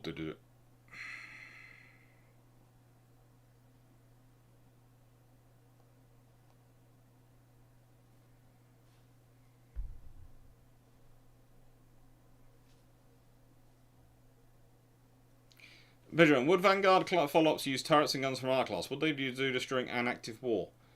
Potentially, but also you have to remember Royal Oak is sunk at the beginning of World War II, so getting them off her could actually be difficult, so probably not. Well, actually, this is the entire reason to raise her up, is to get her guns off her. Potentially. They've got plenty of 15-inch guns, they just need the turrets for them. Plenty of 15-inch gun barrels going around.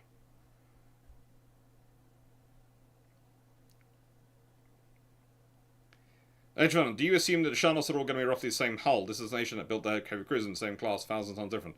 They are going to be roughly the same hull. Basically, in this scenario, what's happened is Speer has got cloned. And he is the Lord of Standardization. And he's in the Navy. And he's standardizing everything, and he's not allowing any differences. Basically, they've basically used Speer to standardize their entire forces from the beginning, from get-go. So I'm not sure when it happens, but he comes in. It's also going to have a huge effect on the rest of the armed forces. There's going to be standardization across everything. The Panzer IV is going to be standardized. There's going to be none of these variants going around. None of this weirdness going around. It's going to be standardized. Everything has to be standardized. The most efficient production model. We cannot change things for production unless it is absolutely essential. Absolutely essential. That's the German motto in this scenario. Only way it would actually work. If their obsession was rather than perfection, but with standardization and efficiency. Second Unicorn, I think she was supposed to be called Ocean, but I'm not 100% sure from memory.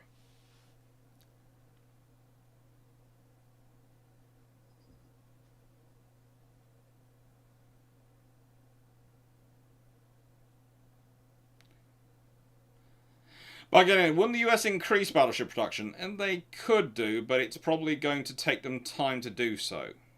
That's one of the things. It's going to take them time, but also it's going to take them funding. So the thing is, by the time they're doing it, I don't think the North Carolinas will still be in the class under construction. That's the problem. You are quite right, by Guy829, that the Americans should increase in this scenario, but if we consider how long it takes for Congress to make their decisions, it's going to be too long. Whereas for the British, they can be slightly quicker due to the nature of their political system. They're usually also slightly worse in quite often occasions, but they can also be slightly quicker.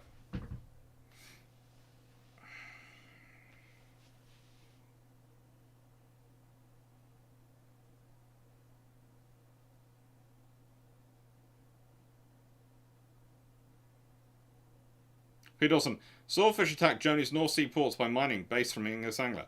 Sea war and string back by now.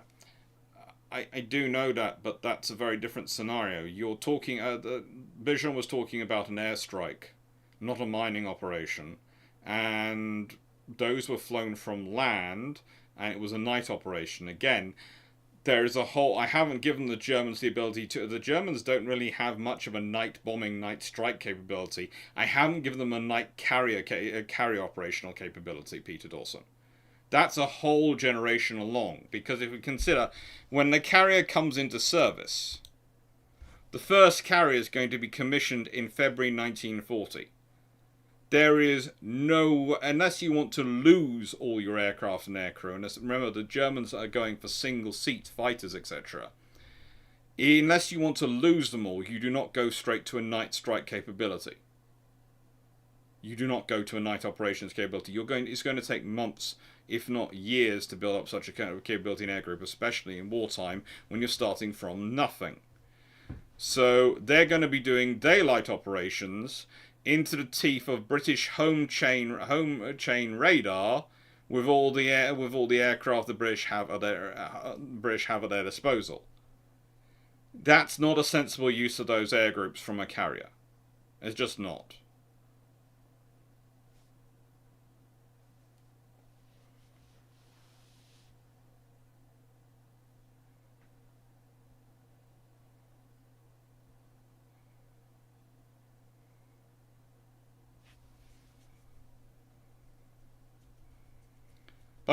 There are many options you could do, but honestly, they'll probably push forward with the 16-inch guns for the Lions, and they'll be racing through them.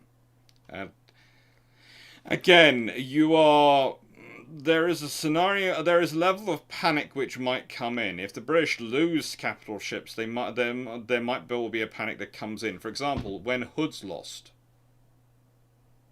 if all the King George V's are in service, and Hood's lost, and the Germans are still have more ships, then that's going to change things dramatically. That versus the reality, which was Britain weren't really so bothered. They completed Vanguard, yes, but they don't really hurry it.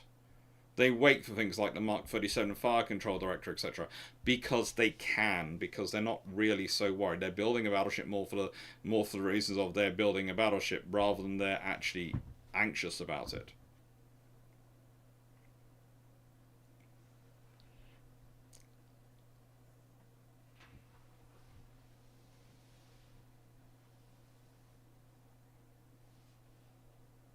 And Lions could be fitted with the triple 15-inch and not bothering the 16-inch. You could have done, but again, they don't need to. The 16-inch will come through.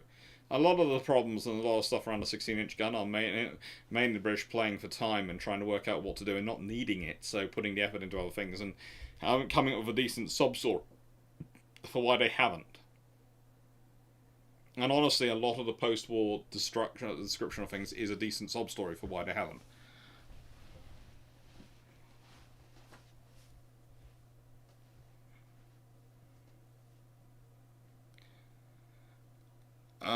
Yeah, sure, Mac. The trouble is the Americans didn't want to get into a naval race with Britain, and yes, they were planning to try and eclipse the British, but also the fact is they didn't know the British construction plans, so that is a problem for the Americans. Honestly, that would be a quick way to end up in a naval race with Britain, which was the one country didn't want to, because Britain was the one which had the infrastructure and industry necessary to build up those ships. And had a government which was obsessed enough with naval power, they would actually pay for it at the time. P. Dawson, if we can get to Germany, then Germany can Britain, so no need for a carrier. Yeah, to an extent, but also the Swordfish is a very long-range aircraft for night, and it can do night operations. I wouldn't like to do that in a F-167 or FI-167 Fiesler, which I keep calling the Stork in my head, but isn't the Stork, because the Stork is the other aircraft they developed beforehand, which was used as a basis. And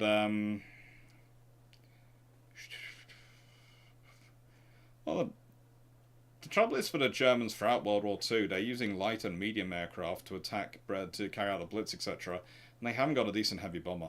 So they probably would do something with them, but honestly, it wouldn't be sensible to do.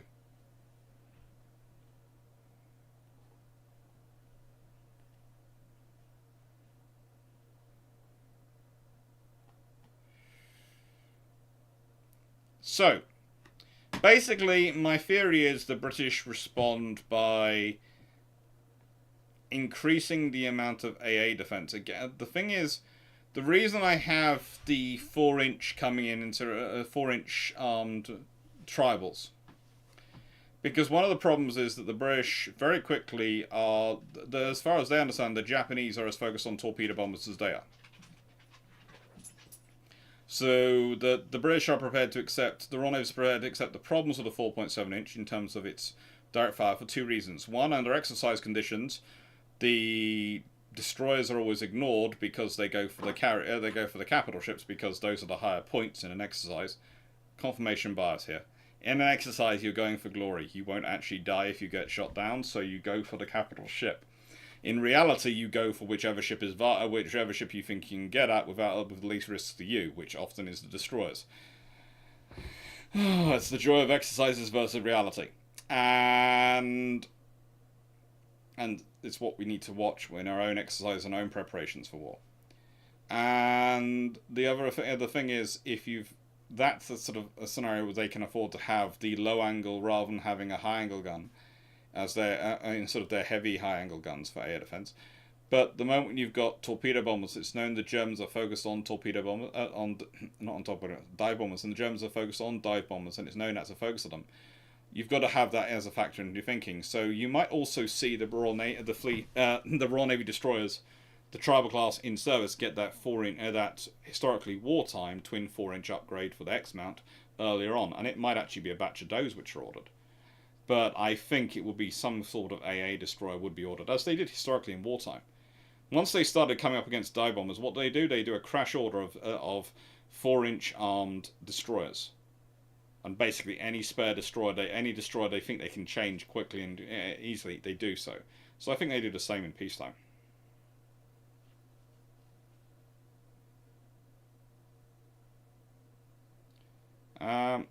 No, everyone. It's not you offending me. It's just I do know you have anxiety. So my whole point about it earlier was, and I don't tend to do direct comments in sort of Discord and things like that over this, because people ask me why I don't do them, because that's just a whole level of interaction. I think is me taking it a step too far.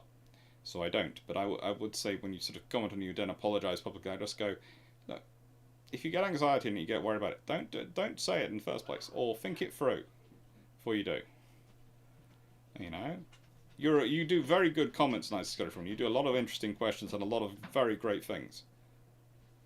Just don't give yourself the stress. I know I have a naturally sarcastic sense of humour. But I watch myself when I'm talking to people because I don't like to offend people unnecessarily. Because I don't see the point in it. I don't see it. It isn't worth my energy to do it. If you're being rude to my friends and family, then I will turn my sarcasm on you completely. And it will be cutting and it will make Simon Cowell look like a nice person. I'm sure he is a nice person when he wants to be, but he can roll out the sarcasm. Well, I can roll it out when you're being nasty to my friends and family.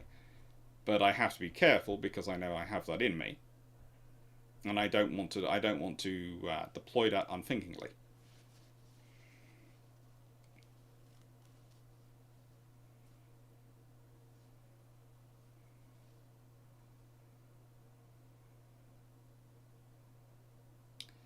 So I don't think the Two Ocean Navy Act would have happened any sooner. It would just be so larger than it was historically. Quite potentially, it would be larger than it was historically. But there again, that will then have an impact on the British construction plans. Oh, it'll all be fun. Everything being seriously, the British will be ordering like ordering like 6 lions at one point. They're ordering lions in batches of 3.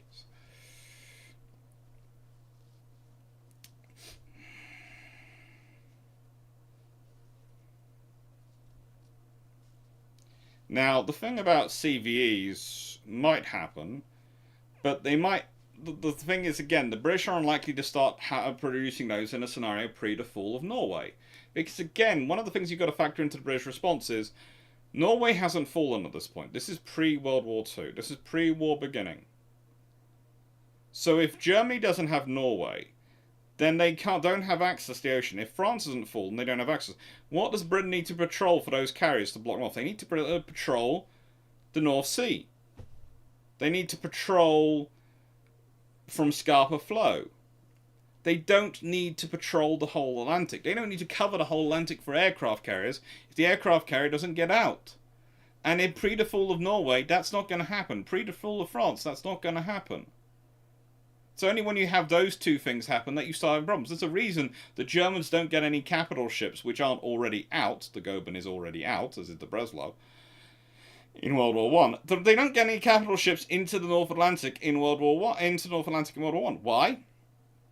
Because they can't. Because getting them from Germany up through the North Sea and out is really very hard.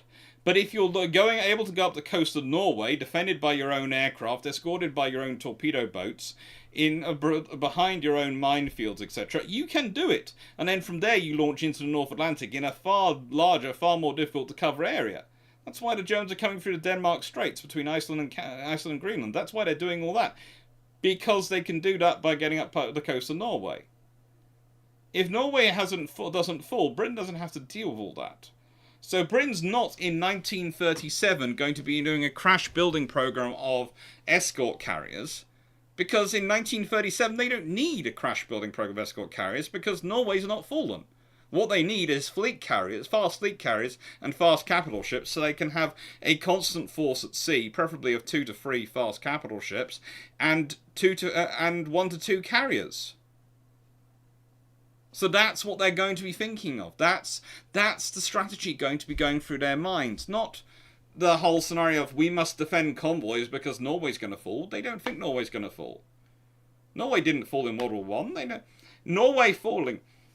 To say World War II is not just the worst nightmare of the British as they end up fighting the Germans, the Italians, and the Japanese, and it happens in that order, so their forces are out of place, but also Norway and France both fall, to say it's beyond the worst nightmares of the Royal Navy, the worst conceivable possible outcome, is really portraying it too lightly, too weakly. It is more than the worst nightmares. It's the most inconceivable nightmares for the Royal Navy, that scenario. So there is no way that's factored, and you're giving good answers and good ideas for what the British response should be in terms of escort carriers. They should be doing those things, but that only counts in a scenario where Norway falls.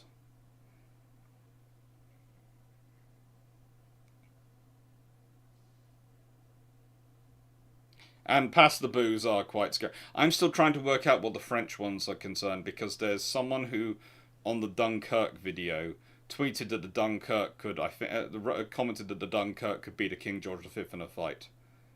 And there are conditions where it could happen. There honestly are. Basically, it would have to be the Prince of Wales. It would have to have his guns not working. But they could, conceivably.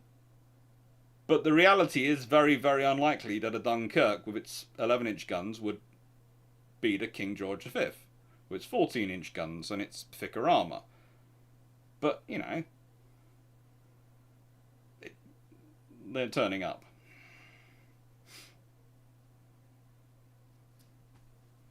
As I've already discussed, I think you might get an illustrious class with a decade lift because that gives you more hangar space for more air group. But I think I don't think you get a Malta-style hangar earlier. I think you get an illustrious class with a decade lift. But that's based on what was an actual option of design they did consider, and I think they go with that. But that would increase your air group to 42 to 48 aircraft, on your carrier, on your illustrious class in your things. Baguette Boo. Yeah, there'll be Knights of Ground. Yeah, I think Drac came up with some of the suggestion of what they could be called.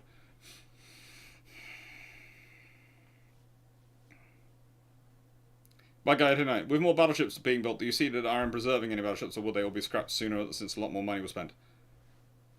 Probably not scrapped any sooner, but it's probably scrapped as they originally were.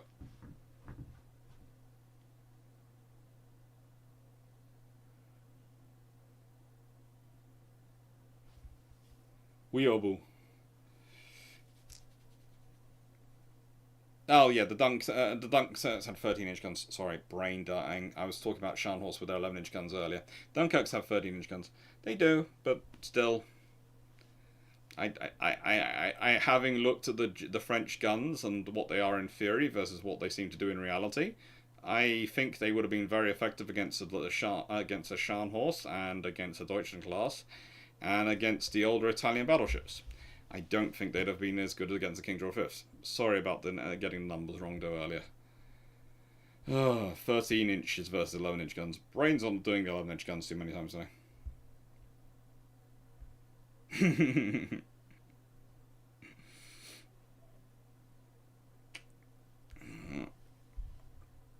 Now, so let's consider, when war begins in September 1939, there have been 3 11-inch ships available. And traditionally, Sharnhorst and Naval do frigating all. They do literally frigating all during this period. They wander around looking pretty. Okay? As said, there is an option if you have a third that one of them might be out in the Atlantic on its own. Now, I don't think they would be. Let me explain why. Hitler was paranoid before they even began and entered service about losing capital ships. They were status symbols. They were things for his ego. They were things for his grandeur, his greatness, the glory of Germania, the 1,000-year Reich, Third Reich that's come again, all that twaddle. And it was twaddle, let's be honest. If you're planning a 1,000-year Reich, you're planning for something to last longer than pretty much anything else that's ever been. Not just longer, you're asking it to last longer than what you would describe as modern human civilization.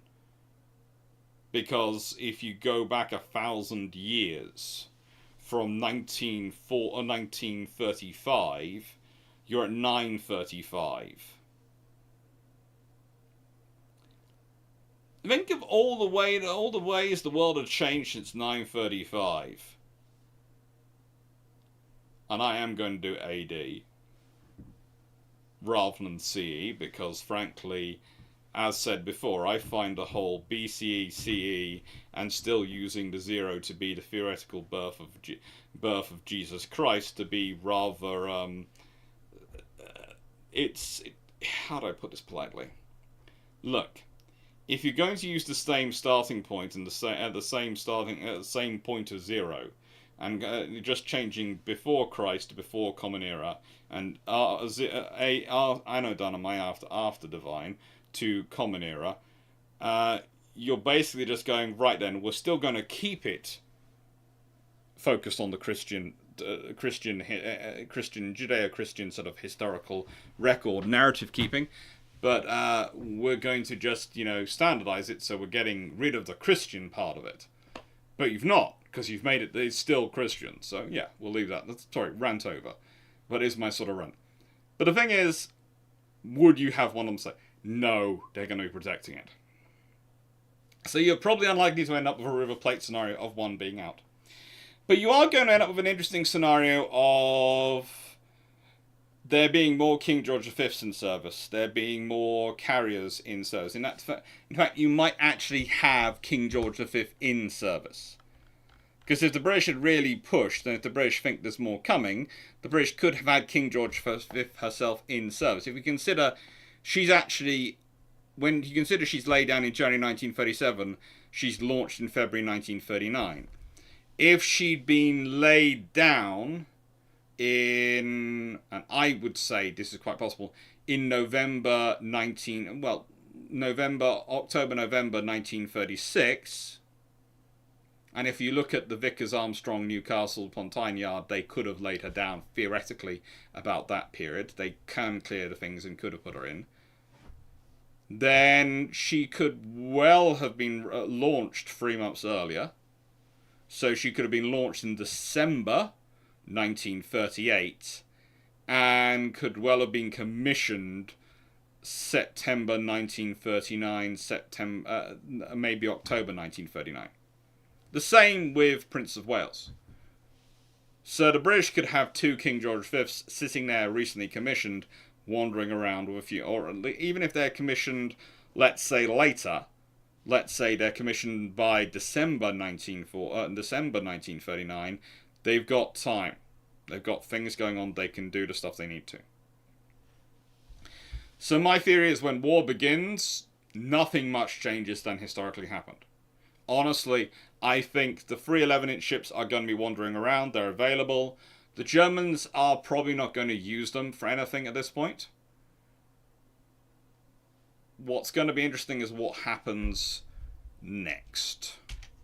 Because this is the big change. Because those 3 ships, well, by Norway, which takes place in April 1940, if we go back to this point here,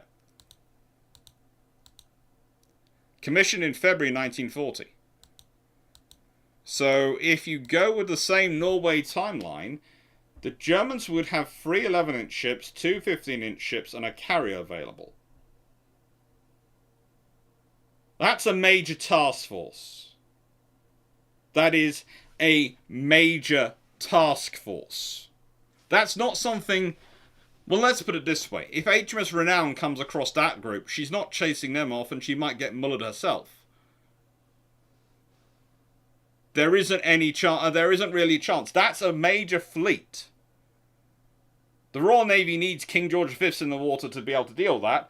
They also need Renown and Hood and Repulse, probably. These groups can all do 31 knots, remember? So you've got a carrier and 5 capital ships. 2 of them armed with 6 15-inch guns, so equivalent to Renown and Repulse in terms of their firepower, all capable of 31 knots.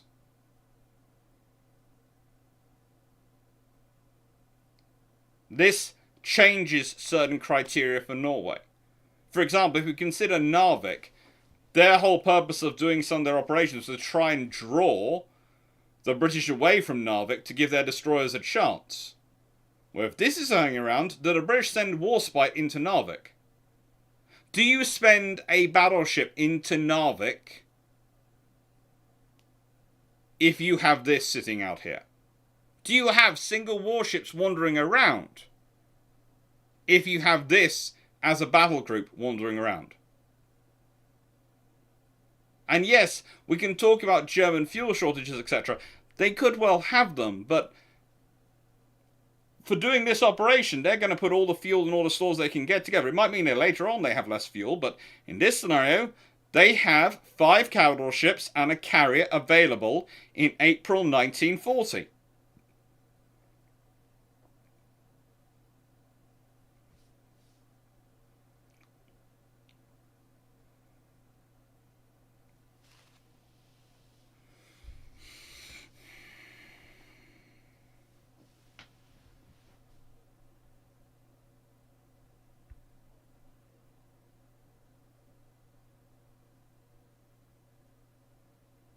That's got 13.4 inch. Yeah, the 13.4 inch guns, French.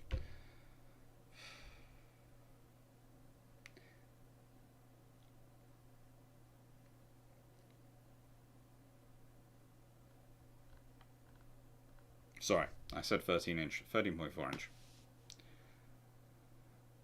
Brain, and when it's coming to Dunkirks, is dying today. I do apologise, but that's because I spent the day with 11-inch guns, and I spent the day going around houses. The two combined have really not helped my brain.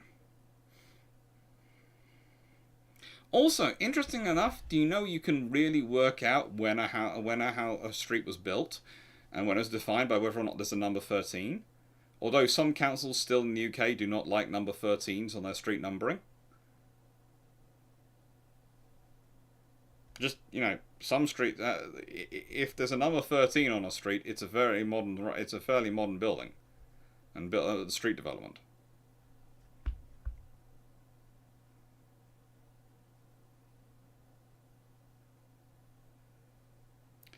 Now, Durscott, if the Germany tried to take the carrier group out before the declaration of war à la Grasse Bay, would the RNF shadow something to oppose it? Yeah, but the Germans don't have a carrier group at this point. They have the carrier group in February 1940. So the carrier isn't available prior World War Two beginning. They have 311-inch armed ships which are available prior to World War Two. The carriers in the second batch. I didn't put a carrier in the first batch because I didn't think the Germans would build a carrier in the first batch. They'd build one in the second batch, maybe.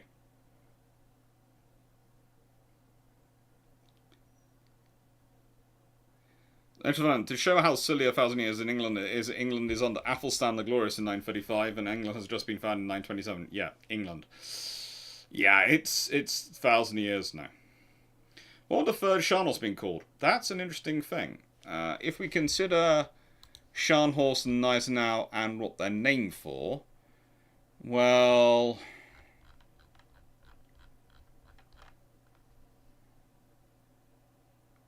they're both named for Prussian field marshals. So I'm presuming maybe Bismarck, maybe Tirpitz, maybe another field marshal.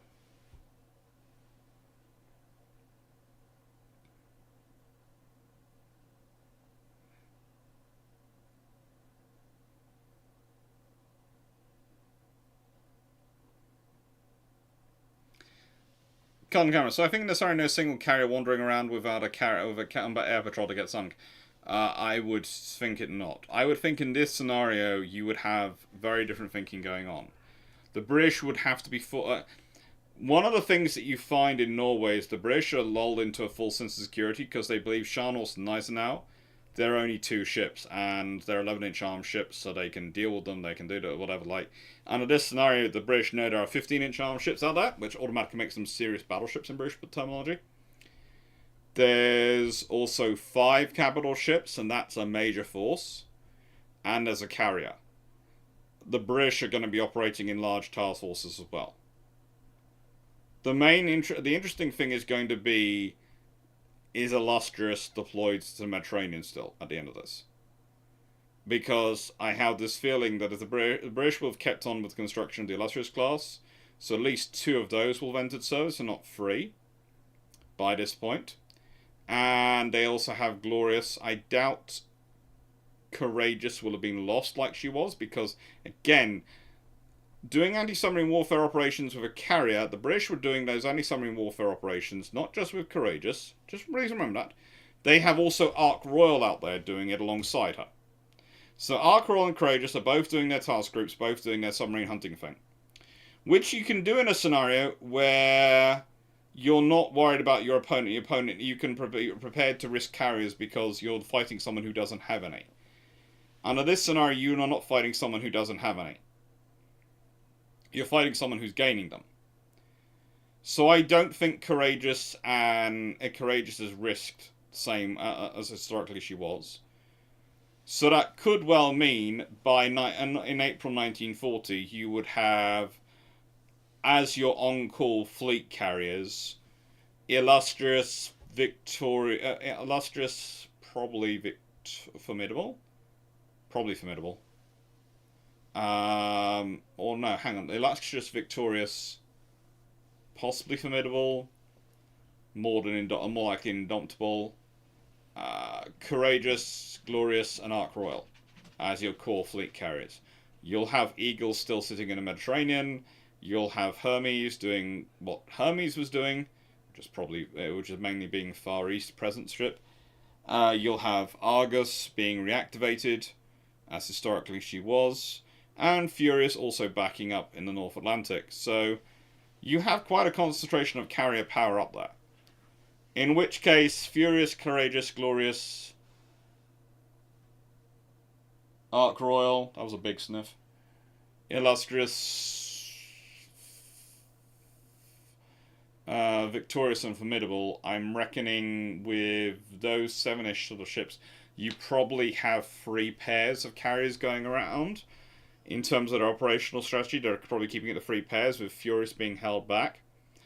And you probably have each pair with a couple of fast capital ships. The idea being any fleet can maneuver long enough that another force can come join it. So if you've got two of those pairs out at sea, if the Germans bring their full force, you can overmatch them. Unicorn was also delayed by Churchill's orders. I think the other interesting thing is I wouldn't be surprised if also you have probably Joffre, if she's in service by this point, and the Dunkirks also up here. So you could well have Joffre partner up with Furious, and that's a fourth carrier group, fourth pair, and with Dunkirk and Strasbourg.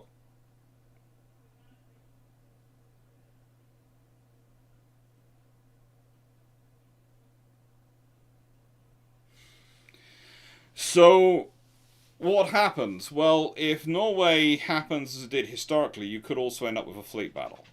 You could very well end up with a fleet battle taking place. Carriers versus carrier strikes and capital ships. What do I think the result is? Well, that's the problem, really. The Germans have a lot of luck in Norway, but they also have a lot of problems in Norway and their torpedoes don't work.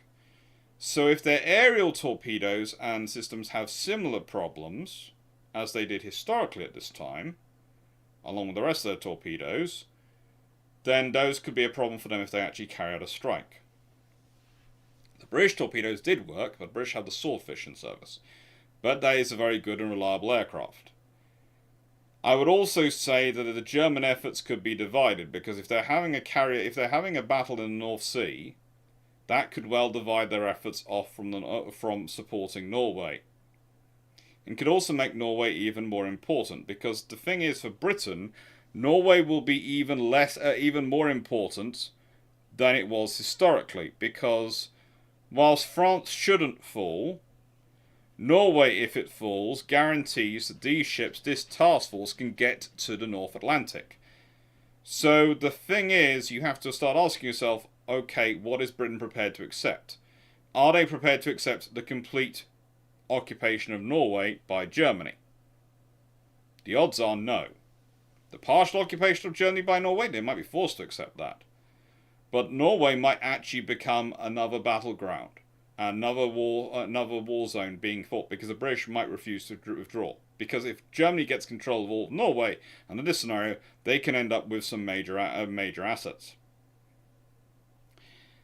The interesting question is, do the Germans deploy their destroyers as they did historically? Because if they have their entire destroyer force get caught in Narvik, like they did historically, even if you don't have Warspite going, if you have a cruiser and the tribals, etc., going as they historically did, the German destroyers will still probably get mullered.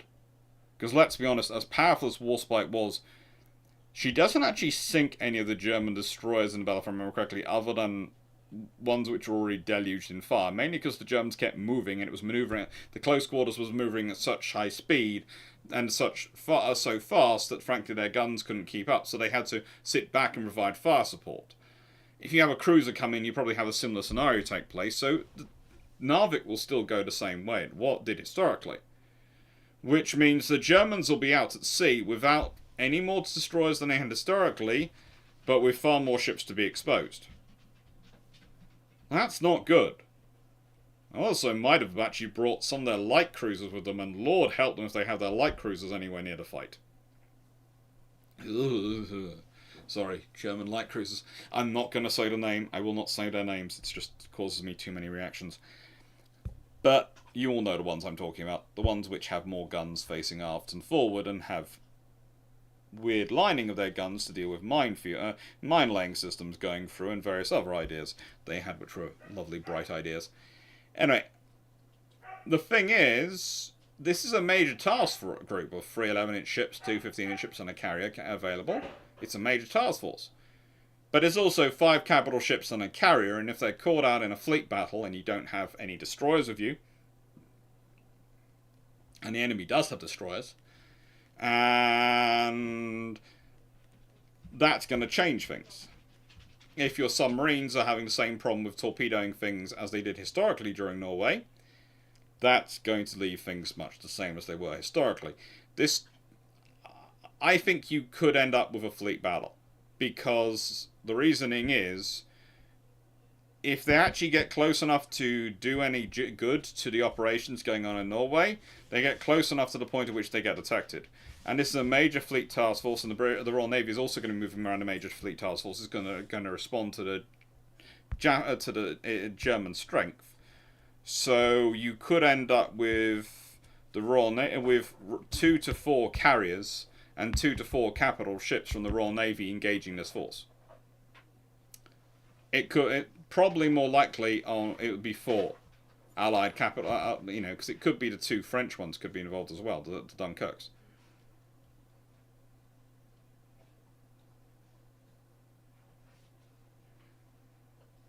D8, that's off the beat of path for this one, off the route of march for this one. There are many, many theoreticals which happen in this scenario, but basically, if there is a fleet battle in the North Sea, that's going to be an interesting fleet battle. That's going to also have an impact, because whoever wins, and my head is saying it's going to be the British, because the German 15-inch ships will be very newly commissioned. So how well worked up they'll be is a completely different matter. Remember what I said, they don't tend to finish testing till long after they've been commissioned. They're commissioned first, and then they finish testing. They're taken with this on this scenario for the strength. So you're really relying on those 3 11-inch ships, and the same with your aircraft carrier. You've taken them with you to show the world you have them, and to be really presenting your most powerful fleet you possibly can.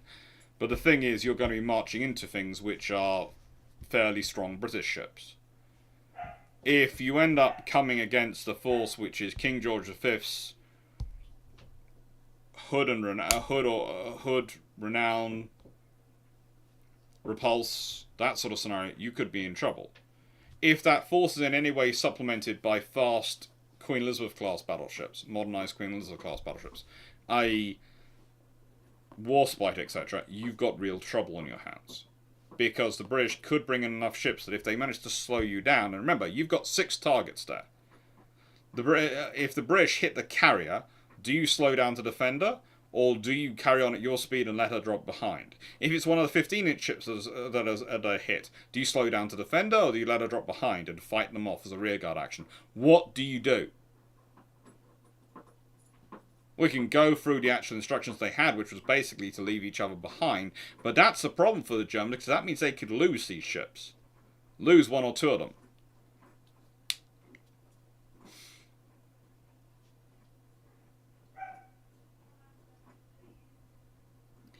As Mancucci just put it, Kriegsmarine have the speed advantage and can dance away from the Iron Fleet, in theory, until the Swordfish Strike slows the Kriegsmarine down, in which case the Kriegsmarines come out to play. Yes, but again, that's the point. It's going to depend on what speed they're going at. They can dance away as long as they can get up fast enough, quickly enough.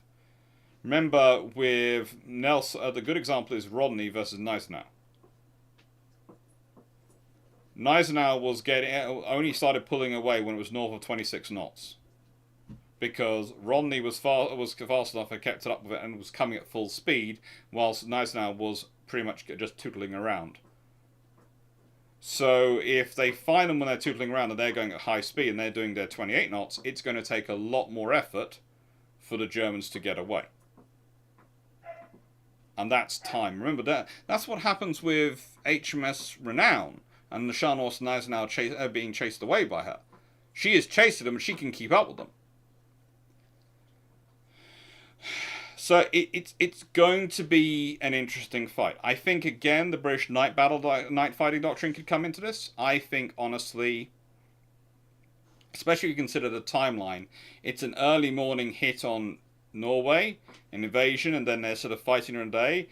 If it gets to night and the Germans get a night strike from the British, that could cause them a lot of problems. Because if the Germans are caught out the next day and are still out, and are not under the protection cover, then the British can have brought a lot of forces in. So you have 2 scenarios in this. You either have obliteration in detail because they try and defend the ships which are damaged, and they don't have the escorts, and therefore they can get smashed up, or they leave behind possibly a couple of ships.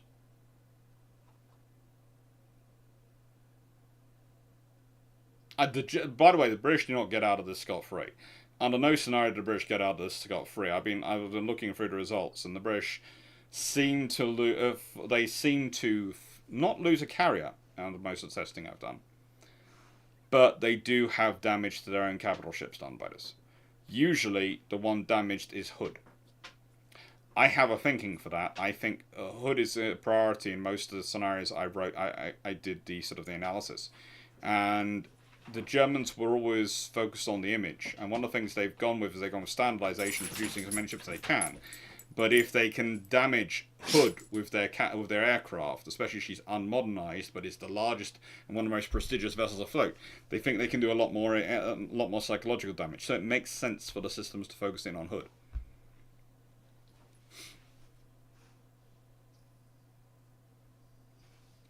D8, I take it the 15-inch version of Sharnhorst is the never realized free twin turret version. Yes.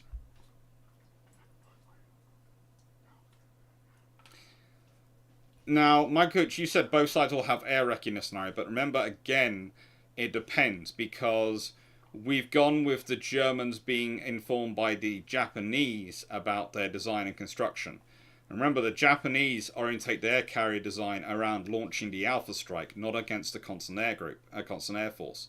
That's what the British orientate their carriers around. The British orientate their carriers around maintaining the constant air patrol, the constant air position. The Japanese and the Americans both orientate theirs around the Alpha Strike. They can still do the constant position and constant operations, but the Japanese rely on cruisers for their reconnaissance.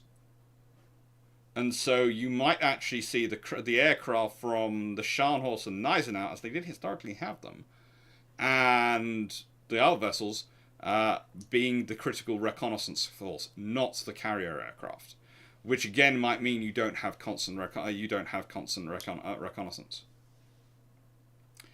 You could, you know, it's interesting to think about constant fighter patrols, etc. That could be up there, but there again. The thing is, with fighters flying backwards and forwards and over Norway and all sorts of things anyway, a cap could get attacked from multiple sides.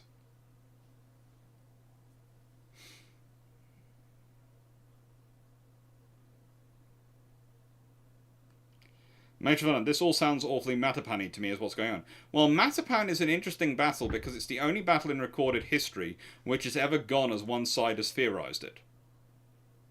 And pretty much everything up until the point of the Italians abandoning their ships and leaving them behind instead of trying to get them out, is as the Royal Navy has theorized a fleet action. So it would probably go a bit Mattapan-y because that's the Royal Navy's battle doctrine. Yeah, Raleigh is just being here, going, I'm present, I'm here, I'm, pretty. Yeah. You will focus on me, and me alone. Everyone look at me. I am the poodle.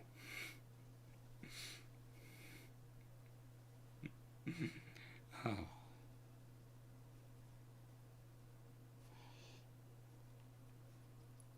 Yes, you're cute. I'll just move this around a bit. There. You have made an absolute mess of my bed.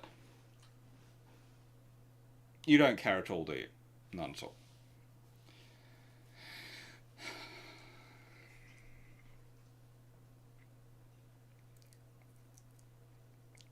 My God, so divided Norway. Assume the Germans would hold the south and the British north. Allies share a border with Sweden. UK gets our checkbook and says, hello Sweden, buy your iron? Probably.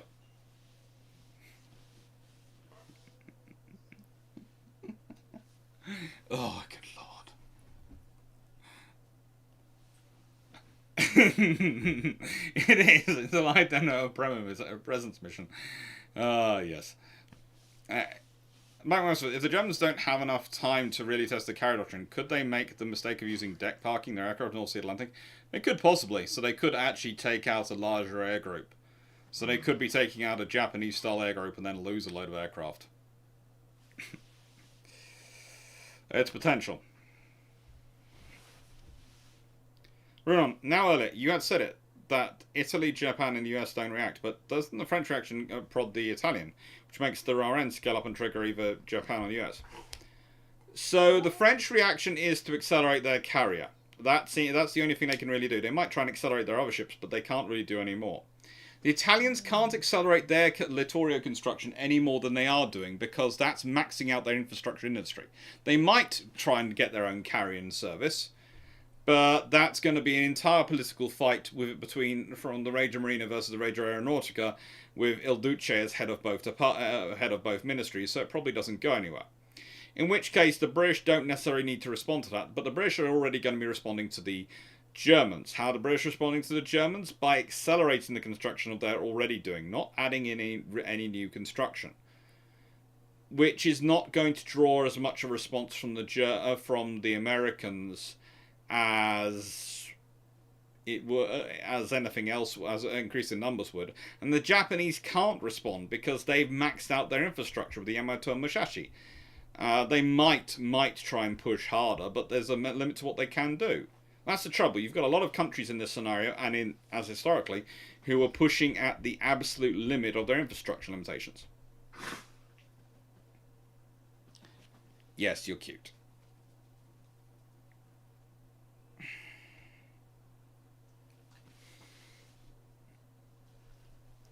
Oh, the shirt says this.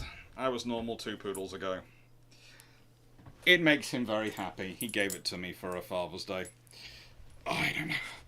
Poodles. So now you're in your favourite spot. Shall we carry on with this? Yes. So basically, April 1940 turned into an absolute nightmare, doesn't it? It does. You will have a major naval battle. Your options are that the Germans would lose roughly 2 ships because they abandoned them, or they lose all their ships. Of ships I think they would lose, it's going to sound strange, but my sneaking suspicion is their 11-inch ships would be on point and wings. The 15-inch ships and the carrier would be in a line in the centre.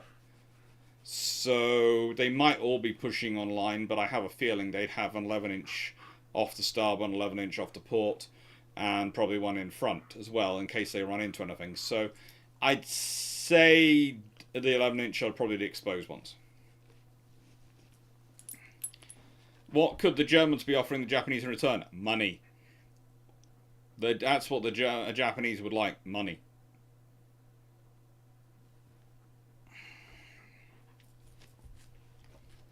Yeah, it is always an assumption of bed ownership I make here. With, you know, my bed. You're slipping off it. Hello. You've got an old bed and you still decided my lap's a good idea? Okay. The heavy cruisers. The heavy cruisers probably still do exist, but they're off doing other things in Norway. If you remember correctly, the heavy cruisers are off doing their own operations in Norway, whilst the Sharnhorst and Gneisenau are doing their missions. So basically, I've just added the others to the Scharnhorst and Gneisenau mission, rather than adding them into the heavy cruiser penny packets. So you do not have a Scharnhorst class replacing Blucher as being the thing sunk going into Oslo. It just seems... Oh! There are nerve endings down there. I'm trying to get in my lap. Oh, Lord. Oh, okay. Well, you can. Oy. Good Lord. You have an entire bed. Why are you taking over my lap as well? Okay.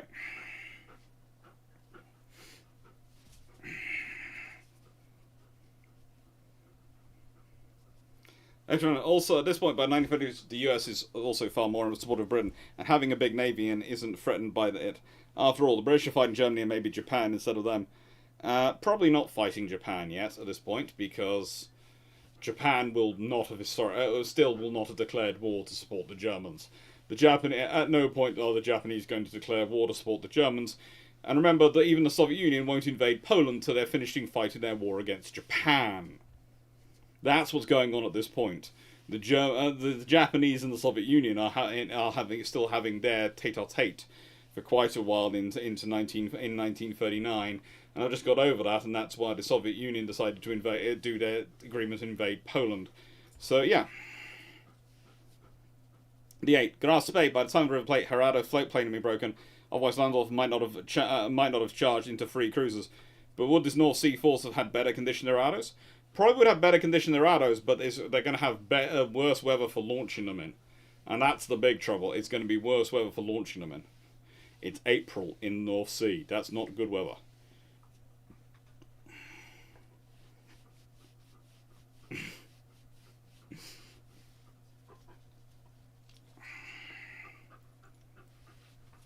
Your lap is closer to the trees. Potentially. Oh, what are you up to now? What are you up to? Oh! Nerve endings! Again! Nerve endings! Ability of your papas to one day maybe have children for you to play with. These are all things which are suffering. I think he's expecting to get some PTs in the chat for that. I'm just saying that he does realise the rule is unless the PTs appear, he doesn't get the treats. He knows this and he's watching the chat. He literally, you can't see him right now, but if I make this disappear a second, he is watching the chat. He's not watching me adoringly, he's watching the chat.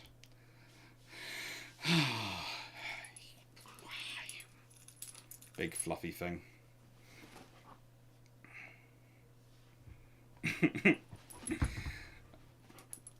Okay. Recall Japan was fighting German officers in China. Yes, they look, in a nicer way, this is a definite period of real politics. PT, so poodle treats.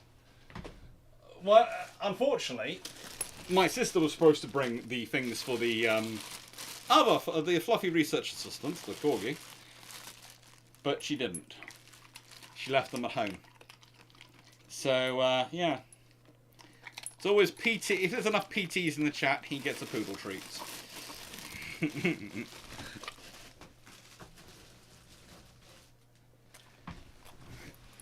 Ay, caramba.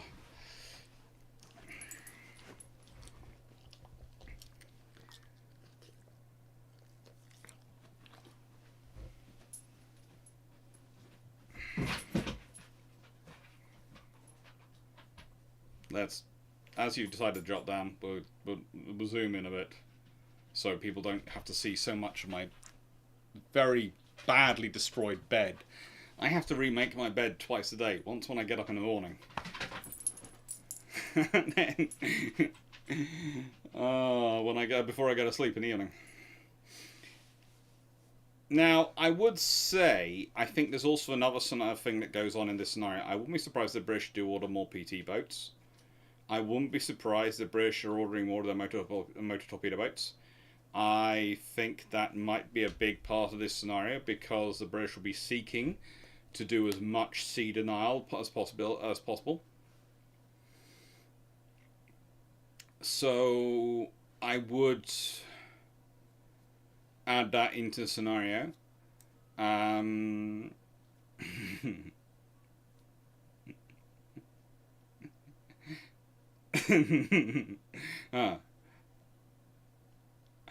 Malaga, does that mean there are no treats for the corgi at all in the current location? Because if so, that's clearly dog abuse. No, there are treats, it's just there's not enough treats I can do the whole, if you put a CT in the chat, he gets a treat.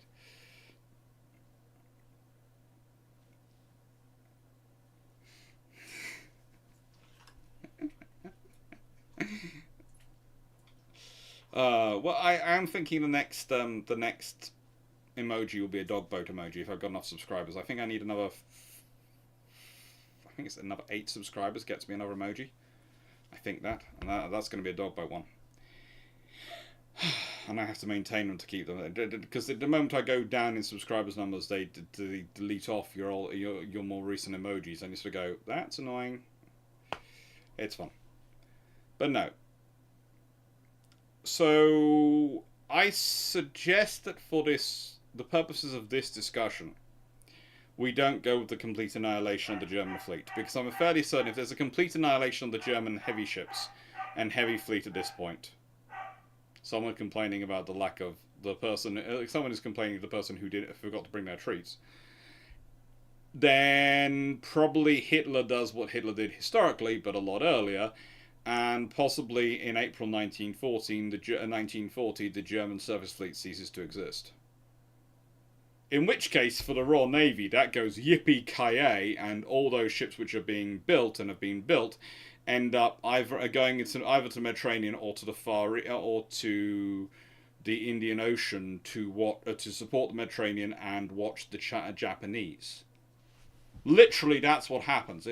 If this battle goes with the entirety of these getting annihilated, no matter what it costs the Royal Navy, it's worth it, because the remainder force will be in the Mediterranean, dealing with the Italians, and the force after that will be going to the Far East. And remember, the Italians will have, the Regia Marina will have even more problems, because if you've got Hitler constantly describing there is no need for the heavy ships, that the heavy ships are pointless and no fuel should be allocated to them, just imagine the battles the Italians are going to have to try and get fuel for their own heavy ships. That is a part to think about, okay, in terms of the war fighting. So you either end up with this scenario, if they come up with a large enough force, they end up with a fleet battle versus the British, and if the Germans lose their entire force, the war is basically the Royal Navy gets the biggest boon it could from World War II, or you end up with Operation Berlin. Now, January 1941, theoretically, you could still have all 6 ships available. But theoretically, I've said 2 have been taken out, and I'm going to go with 2 11-inch ships, which means you end up with 1 11-inch ship, 2 15-inch ships, and a carrier available for Operation Berlin. Now, if Norway has been fully occupied by the Germans, it's a lot easier than if Norway's been partially occupied. If it's been partially occupied, the British can still set up a scenario where they're flying backwards and forwards with long-range maritime patrol aircraft. Behind that, they'll have carrier capital ship task forces set up, and they'll be waiting for them to ambush them the moment they try and get through. And they'll be watching for them, you know. That's how you set up. If you have full control of Norway, for the British that becomes much harder, because instead of flying across the North Sea and coming back and flying across and coming back and sort of the whole time patrolling it that way, you have to patrol over a far larger distance and come back home. So you have to basically do a large circuit.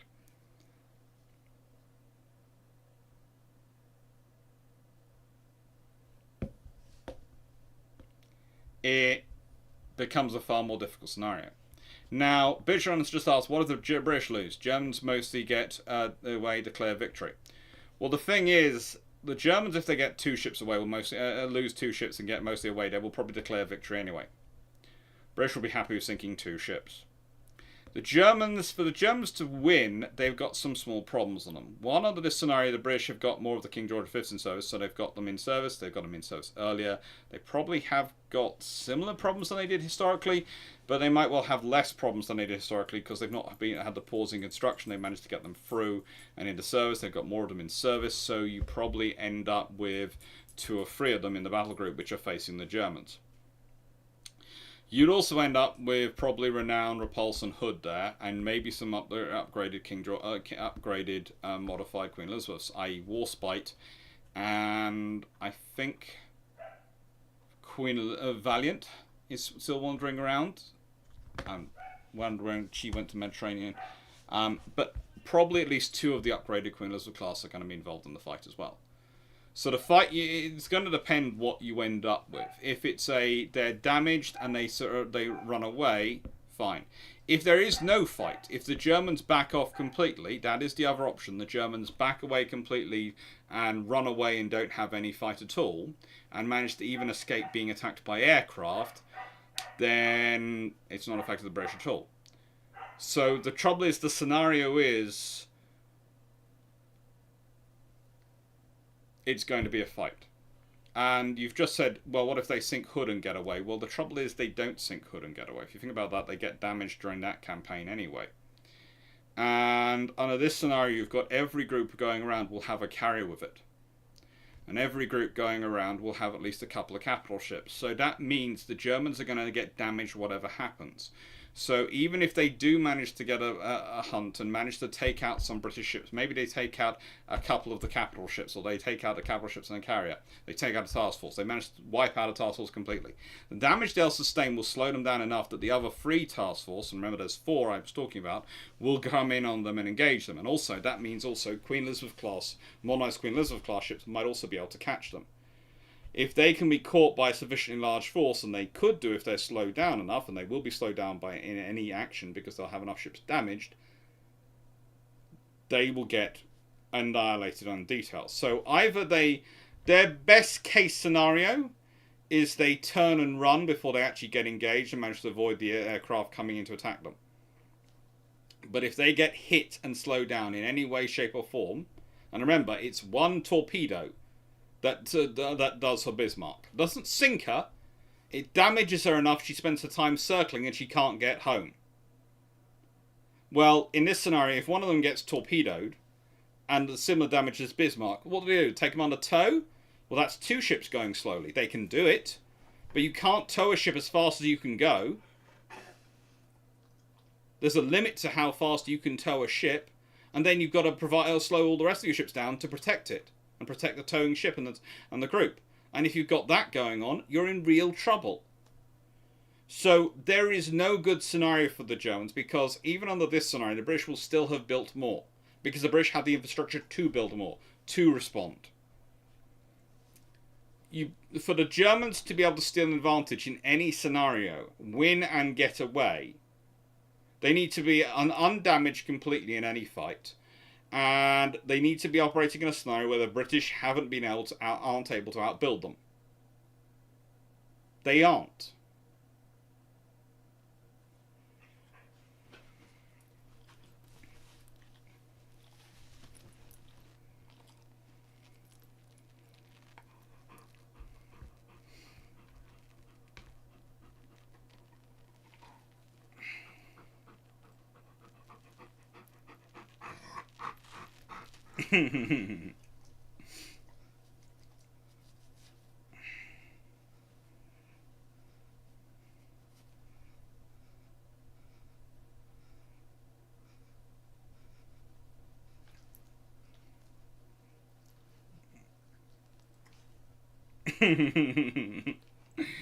Oh, no one start threatening anyone. There's no need to. We'll get there. We'll get there. Oh, I'm actually quite surprised because I'm looking at how close we're getting to 11,000 subscribers. We're only about a couple of hundred off 11,000 subscribers. You think how long it took to get to 10,000. Admittedly, I need to get to 15,000 to stop my mum and aunt's bets. We'll leave that to one side.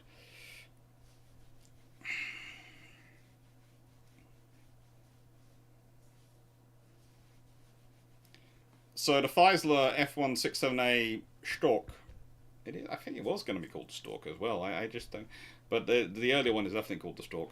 Torpedo bomber with its LT-50 F5B torpedo will be sitting ducked in daylight to and carrier fighters. Yeah, it will be. I'm not sure if the UK foothold in Norway means Churchill is unlikely to end up as Prime Minister. There's a chance that I think Chamberlain still falls. I think if the Royal Navy win a major fleet battle and they still retain a force in Norway, then that's going to be a different thing. But also I think if the British win a major fleet battle, it could cause the Germans to do all sorts of weird things with their Norway forces because they could overreact. Because let's be honest, the German High Command is not known for taking measured actions when they suffer reverses.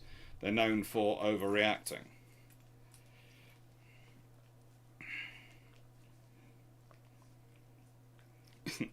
The Stork's cruising speed was 160 miles per hour. Clean configuration, Swordfish might overhaul it given a sailwind. Looking at the Feisler F167, which is what the torpedo bomber we're talking about, its maximum speed was 175 knots. Its cruising speed was 130 knots. And yeah, it could it could carry either a torpedo or a 300-litre drop tank. Ugh. Hello. Yes, you're cute. It would be interesting to see what would happen. I'm just going to check the swordfish's cruising speed.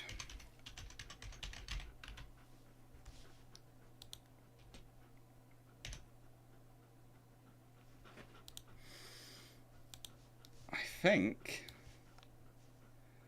oh, good lord. Well... Yeah, the swordfish is actually still slower than it. The swordfish is still slower than the FFI 167, but not by that much. Disturbingly, not by that much.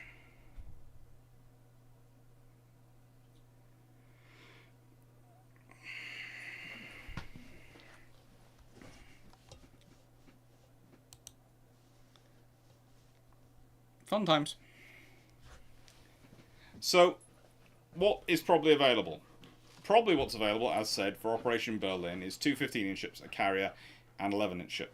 Now, if the Germans have decided that the reason they lost their 11-inch ships was they weren't 15-inch ships, that 11-inch ship is probably in getting converted to a 15-inch ship. It's probably in getting converted. So that means available for Operation Berlin would be the carrier and the 2 15-inch ships.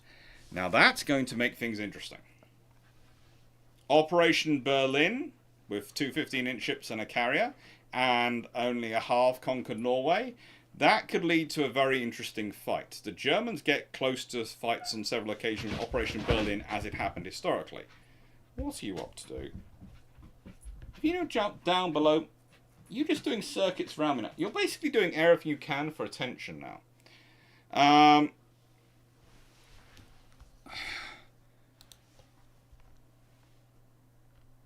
Cruising speed of the swordfish. The maximum speed of the swordfish, in terms of the swordfish 1,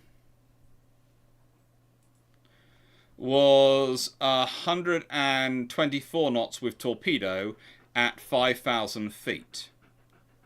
Interestingly enough, and this is why I've said what I said. The figures for the 175 knots and the cruising speed of 130 knots are given without torpedo weight. They're given clean.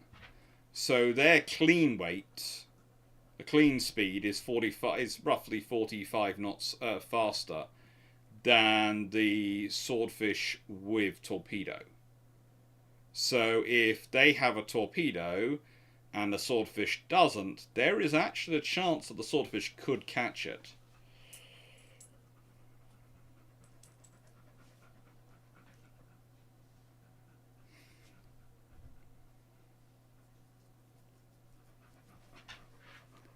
Yeah, their range is on with the 300 in reconnaissance roll, the 300 litre drop tank versus their normal range. So it's all sort of interesting. Swordfish range is always quoted with torpedo. Yeah, the thing is, swordfish range is quoted with torpedo even in my fairy book, which is also. Let me just check wiki in case that has different on it. There's always a chance that wiki has.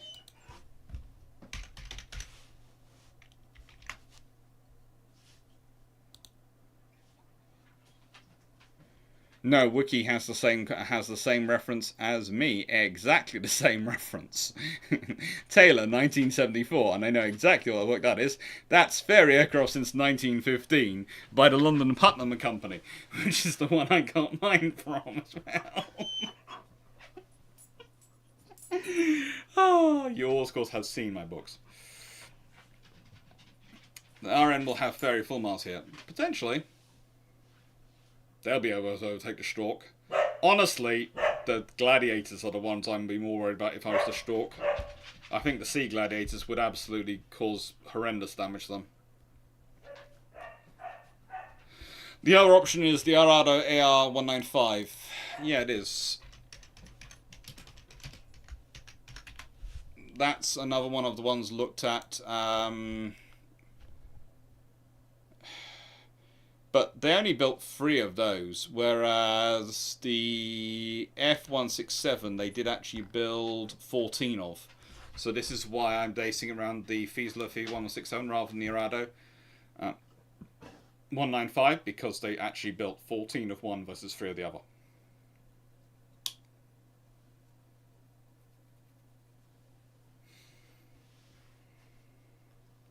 I don't think the Royal Navy have Sea Hurricanes in 1940, but they probably do by January 1941. And this is the interesting thing. By January 1941, you have a very different scenario going on. Remember, you had Norway taking place 7 months previously. You have all sorts of operations taking place. So, I don't know, more than that, 9 months previously, because April 1940, yeah, that's 4 months, it's 9 months previously. So, the British will have had things under service. The Germans will have had not had anything into service, but might well have done some conversion work on a certain 11-inch gunship to a 15-inch gunship. It might be out and in service with 15-inch guns. It might not. Under my plans, the idea is they'd all be built with the same barbette, which could take either a twin 15-inch turret, which is designed with the same barbette, or the triple 11-inch. So to literally change it over, you just need to swap out the turrets. Take them out their barbette cradle and off they go, and then put in a new one. That's literally all you need to do. It's a lot more complicated than that, but it's actually still a fairly simple and conceivable operation. The odds are, though, they have two of the two 15-inch ships and the carrier available as they're forced to go out. The odds are, if you have Northern Norway still being British, they run into one of the air patrols which picks them up. At which point the British will focus in at some of their carrier capital ship battle groups, their hunter forces. At least 2 of those will start heading in. Now, again, what are we talking about by this point? Because we've been talking about the King George V's, and it's quite right to talk about the King George V's. But if they've been ordered ordered slightly earlier than schedule, if we consider the Lion class, and when they were ordered, well, Lion and Temeraire are ordered historically in February 1939. If you shift that back a bit earlier, and you have them order a batch of 3, again, not unknown if you consider what the Germans are building at this point,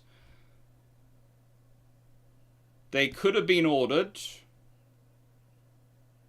potentially,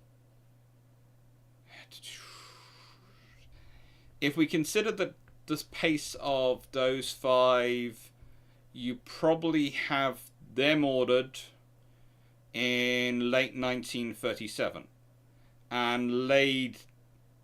Well, they're supposed to be planned for the 38, 39, and 40 programs, which is why they're ordered. If you put them in the 37 program, they're probably all laid down in 38. In which case, in 1940, they could have been finished by January 1941. You could have had a couple of those run around. So you could very conceivably have task groups which are based on 2 King George V's and a Lion. You could conceivably have that as your task groups.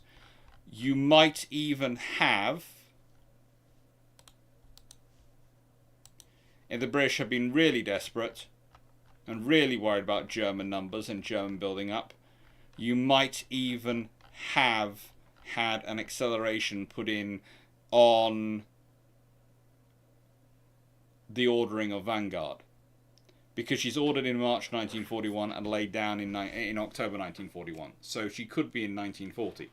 But she won't be available at this point. She won't be available. So the thing is, the most you could hope for is to maybe have 1 or 2 Lions available, the 5 King George V's, provided they survived the earlier fight, which they probably did, especially if you've done a fight where the Germans have only lost 2 ships. In that scenario, they got an airstrike, and then they've abandoned them. That's the most likely scenario, because I don't see the Germans wanting to. If the Germans are following their historical orders, they're ordered not to have a massive fixed fight with the Royal Navy, and so they won't, unless they are sure of absolute superior numbers. They won't, and superiority and absolute ability to break away without damage. They won't engage, and that's the reason why you have Sharnhorst and Eisenhower running from running from renown is because of their orders not to engage. So that's why I put in the battle scenarios I did. So with 2 15-inch ships on a carrier, they go up. They will end up getting probably spotted and engaged by, if you have the 2 of them. I'm not sure whether the Dunkirks have hung around the fall of France. But the thing is, if the Dunkirks were operating in the north of England and operating up there for Norway operations while France was falling, they could well have been in British bases when France fell, in which case they might have been interred in British fleet and bases and handed over to the Free French that way. Or they might have actually become Free French from the get-go because they're in the British bases. You don't know how they're going to respond. But the odds are, you have the Dunkirks, you have a pool of 5 King George V's, you have 1 to 2, let's go for 2 Lions because it just makes life a little bit easier at the 3. Let's say 2 are available. And probably Renown is probably still wandering around. She's been modernised. You might have Repulse and Hood might well be in modernisation by this point. So that gives you a pool of 10 ships. So you probably have roughly 3, and with 4 carriers to pull from, you probably have 3 capital ships and a carrier in each task force, which would give them a capital ship superiority and a carrier to match in. The odds are, if you have long-range maritime patrol aircraft going across from the UK to Norway and back again and going regularly, they're going to pick up the force being moving out to the sea. In which case, if they're picked up on long-range radar and they focus them in, rather like what happens with Scharnhorst at the Battle of North Cape, you probably have the British focus in 2 hunting groups, which they probably have at sea. So they probably end up with two task forces coming after them, both having a carrier and 3 capital ships.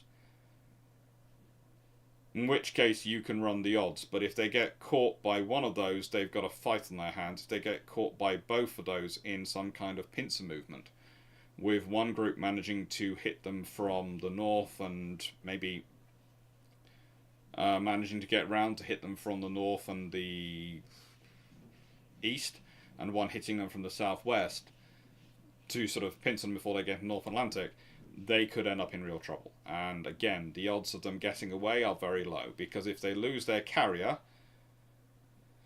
and that's going to be a primary strike, the British are going to focus in on the carrier. The fact that the carrier survives the first battle would be an amazing feat to me. The fact that the carrier surviving a second battle would be very, very unlikely, because the British will be the Royal Navy Fleet Air will be targeting that numero uno.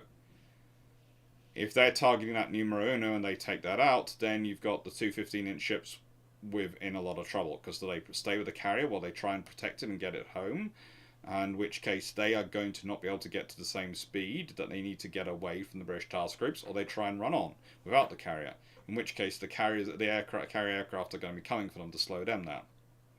Either way, I don't see any of these forces surviving this second Operation Berlin if they run it. I just don't. They will probably be coordinating with U-boats, but the thing is, again, the U-boat is much like the same with Operation Berlin as historically. Coordinating with U-boats is incredibly difficult. And actually getting U-boats to be at the same site of the battle, if we consider the things that went on with the Bismarck, when they were trying to get U-boats to its area to assist it, trying to get U-boats to the area, trying to get U-boats to the area, trying to get the U-boats to the area, it doesn't happen, because the U-boats, if they want to move fast, they have to move on the surface. If they move on the surface, they're not hidden. They're able to be spotted, and that's easy pickings for Royal Navy surface ships. If they're underwater, they're not going to move fast. So that's their problem.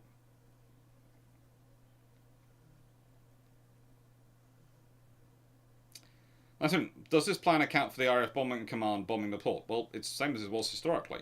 The RAF were bombing the ports as they were historically. They still managed to get the ships out. So Bismarck and Tirpitz get built despite the British bombing efforts.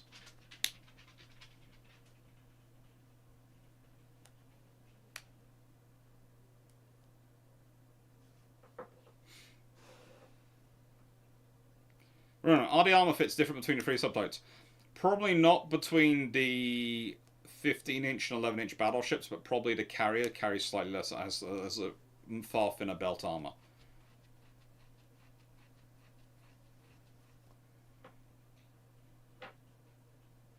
Blackburn, if the German battleship carrier force is wiped out and larger force Z sees Singapore not fall, does that mean MacArthur might not get his position of British in the South?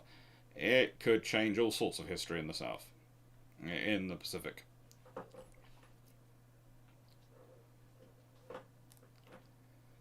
It's D8. Sea Hurricanes, the ones with the arrestor gear, entered service in July 1941, beginning on Furious. Yeah, so I don't think Hurricanes take part in this operation.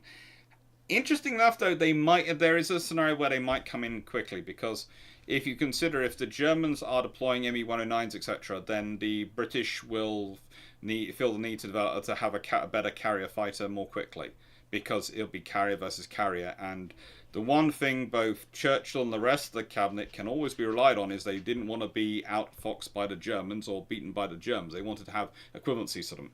So you will either have the Gullwing Seafire picked up, because remember, if we're talking about a fight in 1940, that's early enough in the proceedings that someone could go back and pick up the Gullwing Seafire and get it to work.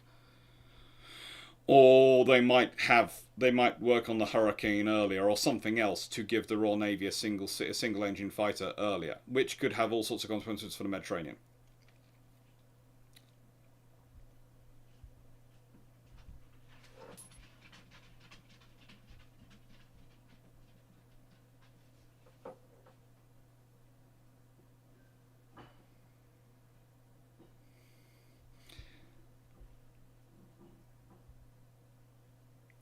Peter Dawson, one thing you should realise about the Swordfish is that potentially they did shoot down aircraft. There is, for example, a German pilot who claims he was shot down by Spitfires over Norway, and the only actual British aircraft anywhere near him was Warspite's Swordfish. So,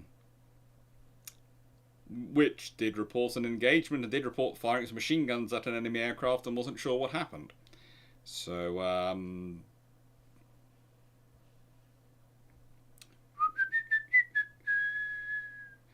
but there are all sorts of interesting stories around about that Swordfish, and all sorts of interesting stories around the Germans around that, and you matching that all up is kind of an interesting time frame, because, as I've said before, every German aircraft that's ever shot down claims it was shot down by a Spitfire. Pilots, we were shot down by Spitfires. And yeah, it's the same with the British sometimes, and the aircraft that shoot them down. It's everyone. If you're ever shot down as a pilot, you always claim it so you're shot down by the best enemy fighter aircraft, never anything else. I do think you get 4 Implacables being ordered. I do think that, and I do think they probably get completed more quickly than they do historically, because historically they're paused. If you consider they're laid down in March 1939 and November 1939 historically, and they aren't launched till December 1942 and then completed in August and May 1944. I think actually what happens is they actually get complete. The 4 will get ordered, and I think they will get launched a lot sooner and completed a lot sooner. Instead of taking the best part of 2.5 roughly years, give or take a couple of months, to go from being laid down to launch, and then taking roughly another 18 months to go from launch to completion. I wouldn't be surprised if they take more of a how do I put this politely?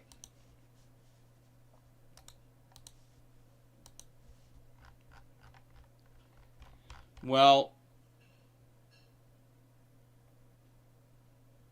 I wouldn't be surprised if they take closer to roughly 18 months between laying down and launching, and probably about the same between launching and commissioning. So if we consider that they would be available in 1942, and there'd be roughly 4 of them. Which would be an interesting scenario again for the Far East. Because the British could have Illustriouses and Implacables and sort of more of those available.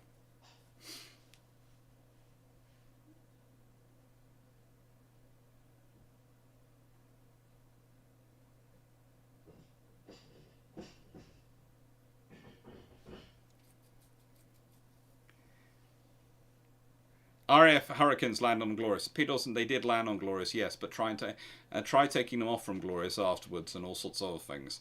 It was a very big problem. They landed on them, but landing on a carrier is different from operating from a carrier.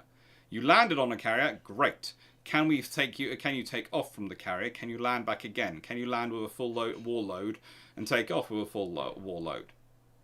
Those things all require different strains and different tests. So yes, you can land. The Hurricanes do get modified for naval service, but one of the first things they do is strengthen up their landing gear and add in arrestor gear and all the other systems they need to support it, because they don't have those as they're historically fitted.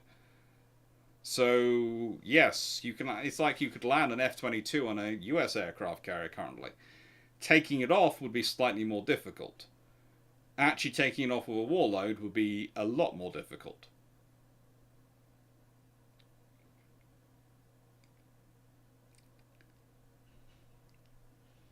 Sunderland shot down half a squadron, yes, but they claimed it was their escorting Spitfires in the middle of the Atlantic.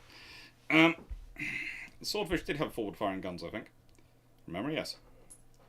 And who knows what comes after the Implacables, probably some sort of audacious things.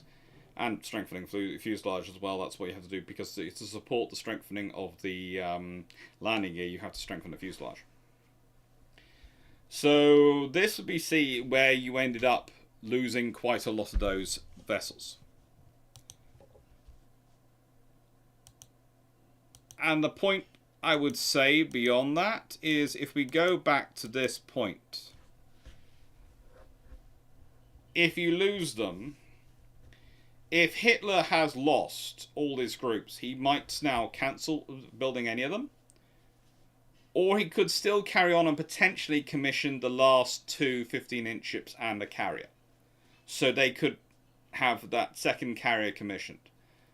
But the point is, those ships are going to be targets numero uno as they're going through the fitting out, as they're being built up. So there's going to be a lot of bombers targeting them. And that's going to have a big impact on their operational capabilities. So by this point, the Germans may have one of the originally 11-inch converted to a 15-inch ship left. They could have two new-built 15-inch ships, and they could have a carrier. Or they might have nothing, because Hitler, after losing that many ships, might well have done what he did historically, and said he didn't need them. The question is going to be whether enough supply... that could happen after Norway, if they lose enough there. That could happen after January 1941. Either way, I think the odds are that by June 1941, the Royal Navy doesn't have to worry about the German surface fleet. Because if Hitler has continued with the German surface fleet and continued to invest in them, then they still have to worry about them, but I honestly don't think he will. I think, as historically, they get cut. I think the converted 11-inch to 15-inch ship becomes the things like Tirpitz sitting in harbour in places. And I think the uncompleted 15-inch ships and carrier basically get moored as flak batteries in harbours. I don't think they get used. And so I think that by June 1941, under this scenario, because you've had more forces, so you've risked more, and therefore you've ended up with bigger battles, I think you have a scenario whereby there's a single ship wandering around with 6 15-inch guns as a threat in being. But the British, what they're going to need to worry about that, probably it's going to be a couple of carriers and a couple of capital ships if they've got to keep it at a watch, and especially if they've got the patrols flying between Norway and the UK. So maybe they have the King George V's probably are what are detailed to it. Which frees up the Lions to go and assist in the Mediterranean. It frees up a lot more ships to be moved to the Far East. And that's going to be a really interesting thing. Whatever happens, you're not going to end up with a carrierless force deployed to the Far East. Because you've probably got the Implacables completed, and you've got the King George V's, and the Illustriouses. So you've got at least those 8. you might well have Courageous and Glorious still going around, because if they're operating in larger task forces, they're going to be operating with a larger task force of escorts, the appropriating escorts. Again, with the Germans having a carrier, and the Italians not, the odds are the British do not send the Ark Royal down to Force H, because the thing is they'll want the carrier to deal with the carriers. So there will probably be carriers down in Force H, but it might well be something like Furious. And again, if Furious is lost, that's something the Royal Navy prefer not to. But if they've got 4 Implacables and 4 Illustriouses and Ark Royal and maybe Courageous and Glorious still floating around, they're not too unworried. And especially if they've got Unicorn and a sister created as well. So the Far East will have a carrier, or probably 2. Probably Force Z will be a 2-carrier, 2-fast capital ship force built around the Lions. That would certainly be my temptation if I was trying to deter the.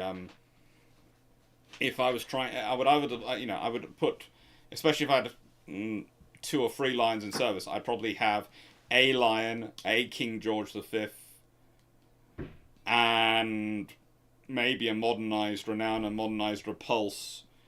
To round it up with 4 fast ships and 2 carriers, and that'd be my Force Z. But that's going to be a very different Force Z than the historical one, and a very different conundrum for them to take on. And honestly, I would not like to be the Japanese torpedo bombers if they try to. You could have picked up my pen for me instead you jump up there. Just no help. So war operations get interesting, is the broadly speaking argument. Get very interesting. North Cape still happens in 1943. It depends if the Germans are actually using the ship for anything. I think it becomes Tirpitz from 1941 onwards, so I don't think it's actually going. So I don't think you have a North Cape in 1943. Unless they have some really strange things happen with those ships.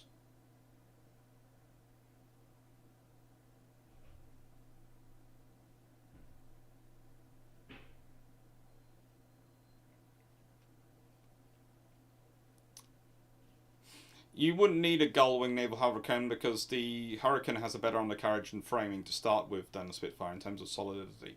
It's an older airframe and it stops getting the support development because Hawker move on from the Hurricane to the Typhoon and the Tempest.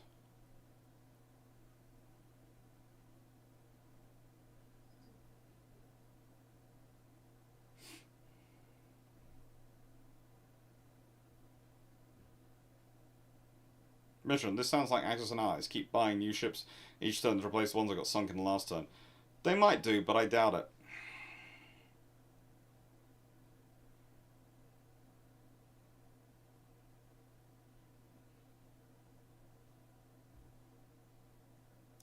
Vamos could use the leftover 11-inch gun turrets from the 15-inch conversion to make heavier large cruisers. You could do if you've got the funding for it, but I don't think in this point in the war you would get the funding for it. I just don't think it would happen. You might see those 11-inch guns be used as part of the Atlantic Wall. Would he not sell the amphibious ships to the Soviets if Hitler was done with the Navy as he did with the cruiser? He might do that. Honestly, though, he wasn't selling the cruiser to the Soviets because he was done with the Navy. He was selling the cruiser to the Soviets because he was trying to A, get their support, but also and make them feel safer, but also B, get some much needed currency. So he might sell them something.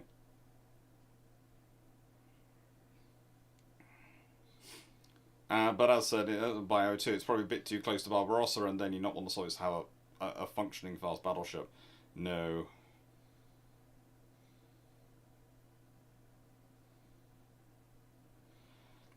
Basically, I haven't put Warspite into this scenario specifically, but I have a feeling she does turn up. You see, in one of the scenarios I talked about, I said, if you have the Germans solidly hold their fleet together, instead of abandoning ships as they were under orders to, like with Sharnhorst and Eisenhower, they said they hold their fleet together and they try and maintain formation of those 5 capital ships in that carrier and try and get all of them home, even when they're damaged. Then I have a feeling that the Queen Elizabeth class reserve the Queen Elizabeth class refits, i.e. Warspite, etc., will get involved in that fight, and that's why I did say I don't think the Germans survive, because my view is that any scenario where they get involved with Warspite is not a good scenario for them. Hello, what do you want? You want lots of hugs. Okay. Alright. This will be over soon, and I will then take you for a walkies. How's that sound? And then I'll do the Discord. And if you want to, you can even join Discord, because you've never joined the Discord chat before, have you? And you've always wanted to, but you've never been allowed to join the Discord chat because it's too late. Because you'll keep everyone else up. Because you never enter a house quietly, do you? Naval Typhoon. Now there's an idea. That would be an interesting one. You'd have to do some work on it.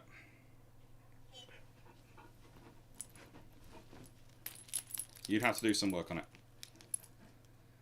So basically, war operations become just that from this point onwards, but they also become different because there are a lot more ships in service. One of the interesting things is, does Vanguard get actually any effort put into it if you've got Lions under service? This is the point.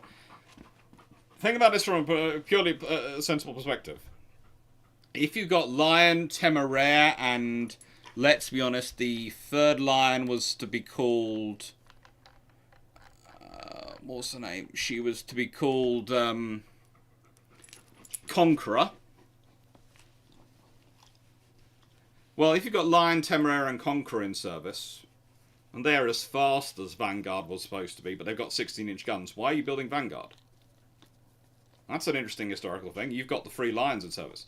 And the Free Lions might be in service a long time after, that's an interesting, a sensible group to go down on to after World War II, to get rid of King George V, maybe if no one else has got battleships, and get rid of all the other ships and you just focus in on your Free Lions.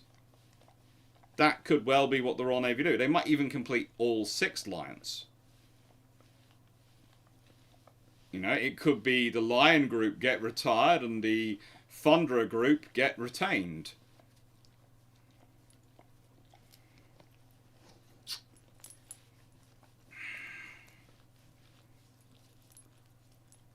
And yes, under this circumstance, Ark Royal might well survive the war and get the angled flight deck conversion first, because she'd be the perfect ship for it. In which case, there could be all sorts of interesting things if she's converted, and rather than victorious, because cost-wise, it might work out a lot cheaper and a lot better to convert her.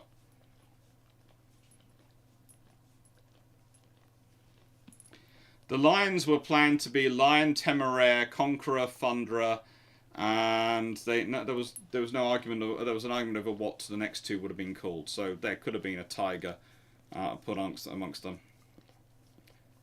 You might have seen a Tiger and a Blake. Let's be honest, that's what were traditionally put into the Tiger class.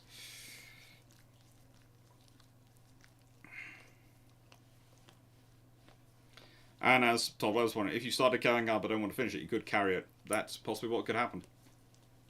But the thing is, historically, Vanguard is ordered in 1941. She might not need. She might not need to be ordered again. In this scenario, has Hood been lost? Because again, one of the scenarios you have to think about, the task group that's attacking down the Bismarck, etc., with Hood, is that that's the phase 2 capital. One capital ship, they're taking 2. How many does the Royal Navy take to fight 2? They're going to be taking groups of 3, 4. So in that scenario, does Hood necessarily suffer the same golden BB? If we change the history, that'd be as if at the Battle of Denmark Straits you had Victorious, because she would have had to be in there as well, because the carrier was operating on them, and King George V there with Prince of Wales and Hood. In which case you have a very different scenario. For starters, you have King George V in front, because King George V had the senior admiral aboard. And it might well be a case of Prince of Wales form up with King George V and Hood go free. So Hood could be free-ranging, doing all sorts of weird things, rather like HMS Rodney did in the sinking of Bismarck.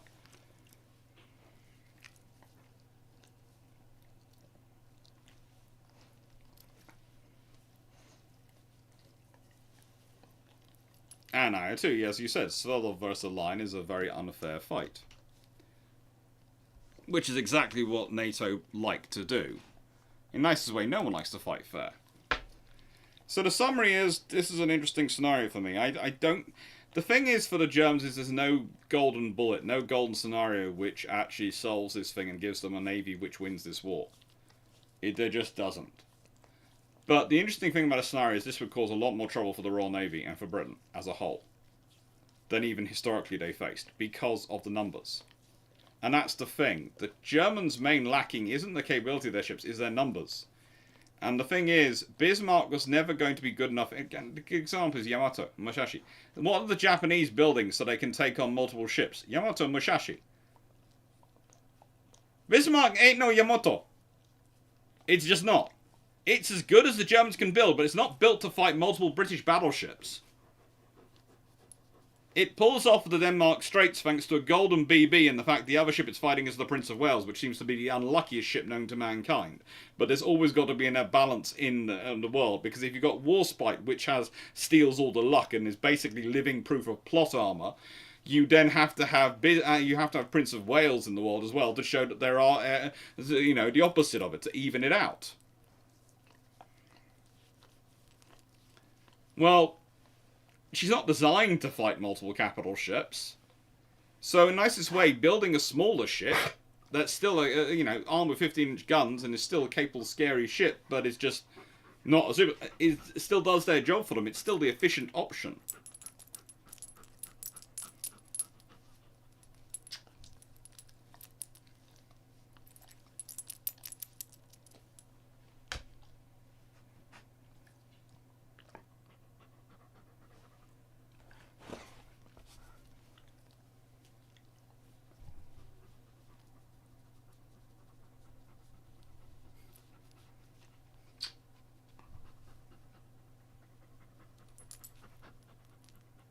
So, Todd Webb, Renown and Pulse definitely have the chance to go full Queen Mary versus 15 and Sharnhorst. I don't think necessarily full Queen Mary, but it could be interesting. I think it's the Queen Mary is a rather bad scenario, and is a very different scenario if you consider compared to the Renown and Repulse as they are once modernized. So we'll leave that to one side.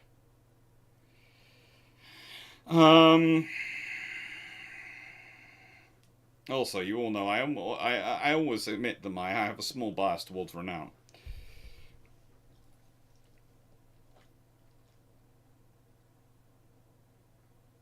Vanguard's ordering was simplified because of the RN kept the 4 twin 15-inch guns from the conversion of the Courageous and Glorious.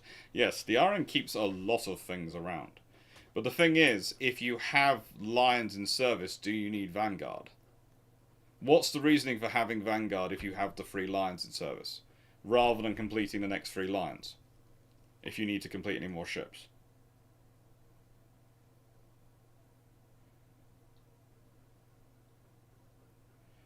Actually, I don't think Yamato... Yes, I agree, but the thing is, the Yamato was supposed to be designed to take on any 2 ships they couldn't. And in a nice way, Bismarck is not even designed for it. So, there's no point. The reason you go for the Bismarck is the status of having a 15-inch battleship and saying it's biggest, powerful, and all the things that the German propaganda claims about it. And you look at it and go, doesn't even have as many. It doesn't even have more firepower than HMS Nelson and Rodney, let alone a lot of the other more recent ships.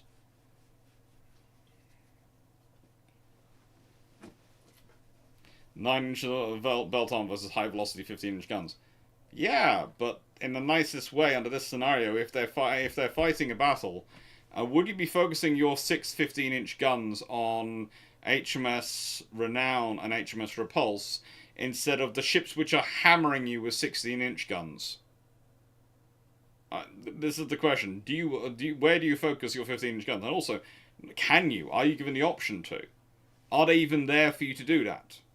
Because they are probably there in the early fight, along the King George V's, when you have 11-inch ships wandering around, with as well the 2 15-inch ships. But again, the 2 15-inch ships, who are they going to fight? Are they going to be fighting, going, yes, we're going to pick on Renown and Repulse? Or are they going to go, hang on, there's Hood, there's Warspite, there's the full class of the King George V's. Yeah, you know what, I'm going to pick on Renown and Repulse because they're the weakest here, while all the rest are killing me. And then you have to ask yourself, the Royal Navy would prefer not to lose Renown and Repulse, but if Renown and Repulse are what they lose, and they wipe out the entire German Navy in return, is that an exchange they're willing to make? Probably.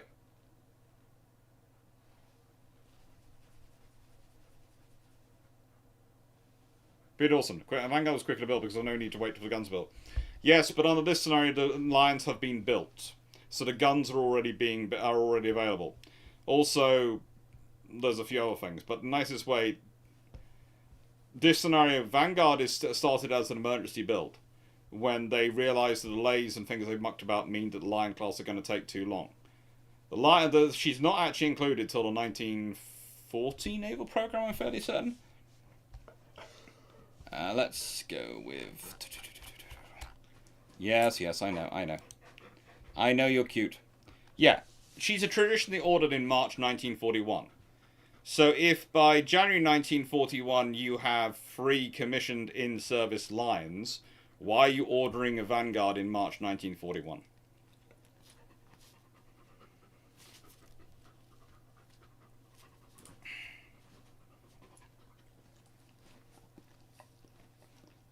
Could the UK have dry docked Yamato? Yeah, I think we had a dry dock big enough. We had a couple big enough actually for her.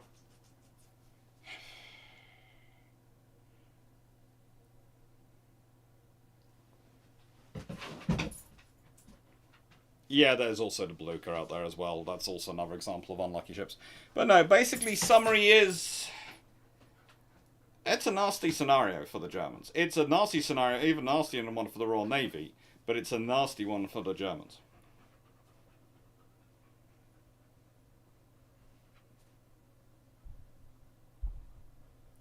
The AGS had 6 283mm guns, but had to split its fire across 3 targets and deal with a captain who kept zigzagging, throwing off the gunnery solutions.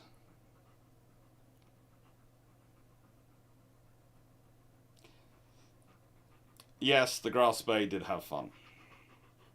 It also only had 2 turrets to engage those 3 ships. What would happen if Sharnhorst replaced Grass Bay? If Sharnhorst replaced Grass Bay, the starters are, if there's a Sharnhorst class down doing what the Grass Bay's doing, there is going to be something down there hunting it. It's either going to be Dunkirk's, probably, or it's going to be a Renown and Repulse, in which case they're going to have something trying to hunt it down, and probably with a carrier and assistance. And remember, there were carrier groups and other things hunting them. Oh, Tanaverk, you've been remembered for 15 months. Thank you.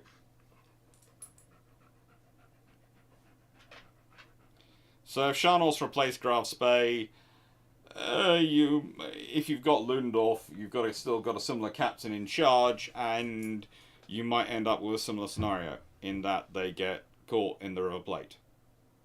But they do have slightly more spares and more aircraft, so they could do better. They could not get quite so caught.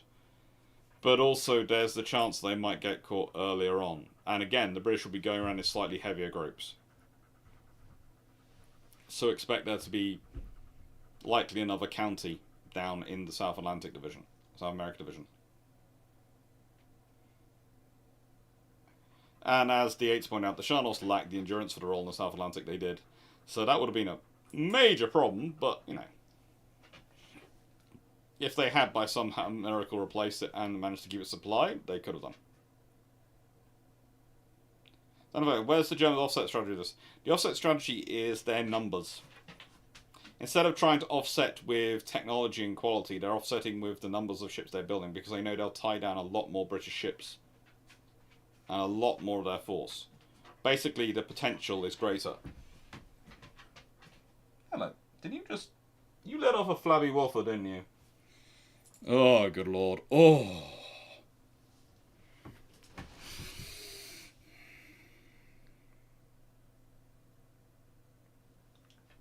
Yeah, there's one. It may now be time to plug the TV show. Yeah, I was in a TV show last night, on the UK, on Channel 5 Select, which for some reason my Twitter thing keeps forgetting to put. But I was on Secrets of the... Oh, good lord. Let me just open up my slide. Find my stuff from the lovely Nigel, my agent, who sent through all the details, and Jason, who's the gentleman who did it, organised it all. It's really nice stuff. And yeah, it was it's a lot of fun.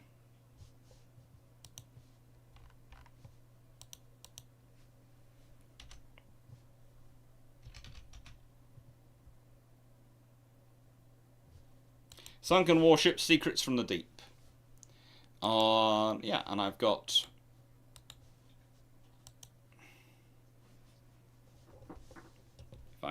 If I go to image...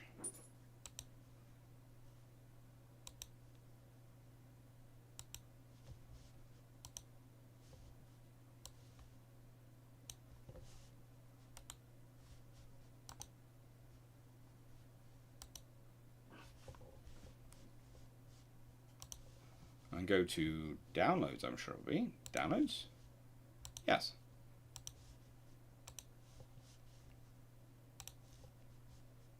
Yeah, I was on this last night on Channel 5, and it is supposed to be going to America, and it is supposed to be coming to Australia and Canada as well.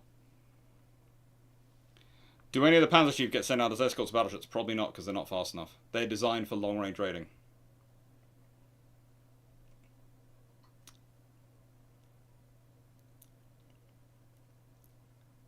How much larger would the Sharnhorst class have to be to fit a fourth triple 11-inch gun?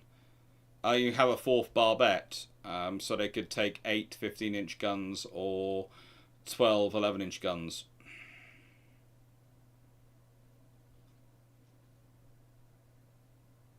You're probably looking at least...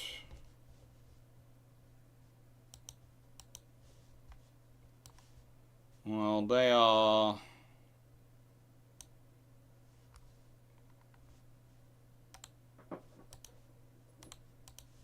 And that is... If you consider the Bismarck is 251 meters overall and the Sharnhorst is 235 meters overall, they do it in an extra 16 meters. So, yeah, you could theoretically do it in an extra 15 meters added onto the design.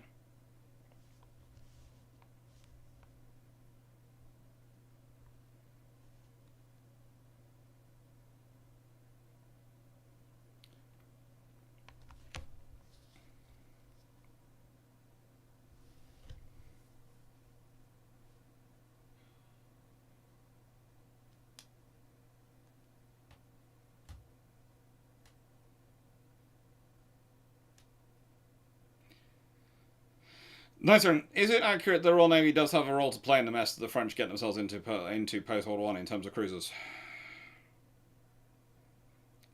Tangentially, but not really actively and not really actually involved. It's more the French perception of the British that has an impact. Do the Panzer Chief, I've answered that one. Paul Amos, how likely would the British government be a pre-war agree to build up the cavalry ships when they're trying not to be warlike? Again, the thing is, there's a difference between the government's positions in 1930, that they're running up to the Naval Treaty. They would probably agree to the more rapid construction of the King George V because they're trying not to be warlike to buy themselves time. You have to remember that they've dropped the 10-year rule has ended in 1932. The British government believe war is coming. They're trying to not look like they're being warlike. So going with 14-inch guns means they don't look warlike, but they are they would be quite happy. They're still ordering 5 of them, and they're still ordering the Lions. So in a nice way, ordering them slightly sooner and getting them through slightly earlier as a reaction to the greater German build-up, that's not going to affect their strategy. By the time you're ordering the Lions, you're admitting that it's basically broken. Sharnhorst's range is 7,100 nautical miles at 19 knots. Admiral Graf Space is 16,800 knots at nautical miles at 18.69 knots. Yeah, Sharnhorst would be fun to do. Bad guy, a 14-inch gun can hurt a Yamato, but they would have to get a lot closer than a 16-inch gun to punch through their armor. The closer you are, easier it is for the Yamato to hit you. Yeah, but how close do you have to get for a mission kill to blind a Yamato? Because think about that. And then you get closer. focusing in on the kill shot, the British are always planning to close ranges to kill shot range. The Americans and the Japanese have this doctrine of bombarding each other from long range and killing each other from long range. The British have a doctrine of using long range shots to take out your ability to kill them by taking out your ability to see them, especially your fire control systems, etc., then closing for the kill shots. Right. Stephen Richards, if the Germans build carriers, do they build more destroyers and cruisers to escort ships? No. Because they have a capacity in their yards and they max it out, and also, more importantly, they have issues in terms of, well, honestly, even when they are building the ones they're building, they don't build enough. So, in a nice way, this is the Germans. For some reason, they just don't build enough destroyers. They don't see them as cool. They're chasing the cachet of the cruiser or the battleship or the carrier. They're not. The destroyer just doesn't register them.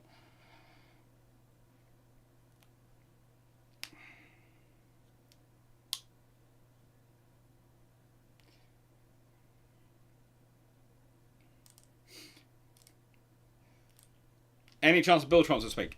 We are supposed to be recording one tomorrow, but I don't know if I don't think I've sent the timing through to the guys because I've been out doing house hunting. This is the trouble when it's all three of us are really busy, and when one of us goes from being very busy to extremely busy, things get dropped. And one of the things that occasionally gets dropped is the timing for setting it up. So I will send out the details to them. I will try and arrange it for Monday morning, and then hopefully we'll be able to record. I'll be able to get it up next week. I do apologise for that one.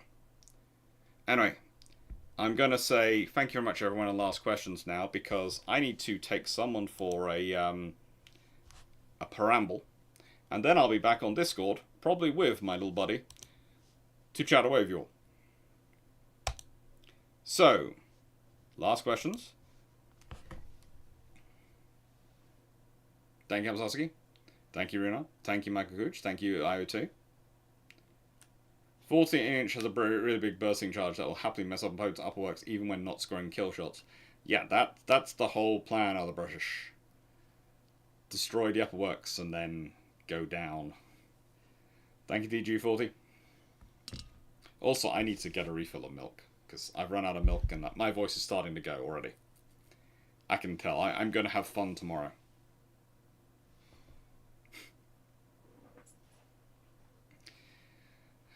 Hypersonics has progressed a bit, but not much. Calv Gasberg, literally, because I've gone around pretty much a dozen properties this week. Maybe more. It's been fun. It's been really, really fun. I think not. Also, please note, and I'm going to expand this to this, okay? I have a new rule, and I'm going to quickly get rid of this. But, if to get into a room, I have to do this to get through the door, it does not count as a bedroom, okay? This is a new rule which I think should be established across the United Kingdom, because I've now had 3 like it. Where they go, we've got this many bedrooms in this property, and you go through, and you go in, and there's a doorway, and it's like that. And you do this, I have to do this to get through. It's even a bit small for him to get through, let alone me.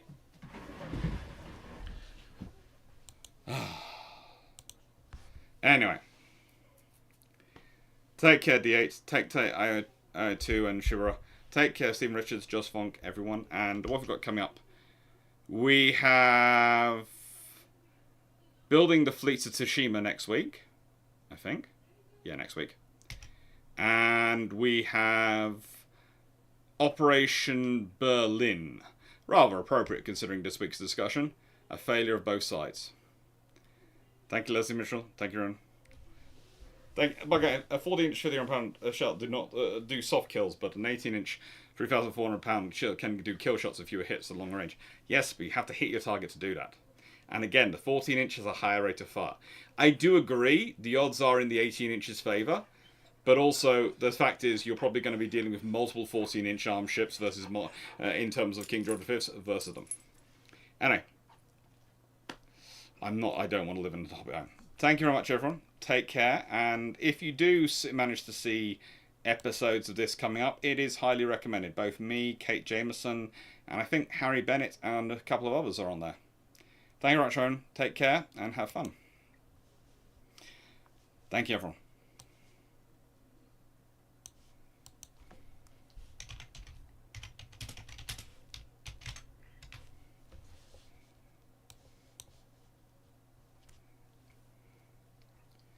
Oh, good lord. It's 3.5 hours long, my big fluff. Oh. And someone else wanted to say goodbye, of course. You kept pouring me. There you go. You get to say goodbye and look gorgeous and all. That's what you prefer to like to do, isn't it? You are such a poodle. You really are. Say goodbye? You gonna say goodbye? Or are you just gonna look such a... Da-da-da. There you go. Okay. That's better. Yes. Goodbye. Take care, everyone, and thank you for watching. Yes, let me pushed out by the poodle. Goodness gracious me. You're never stopping until you take over, are you? Toodles.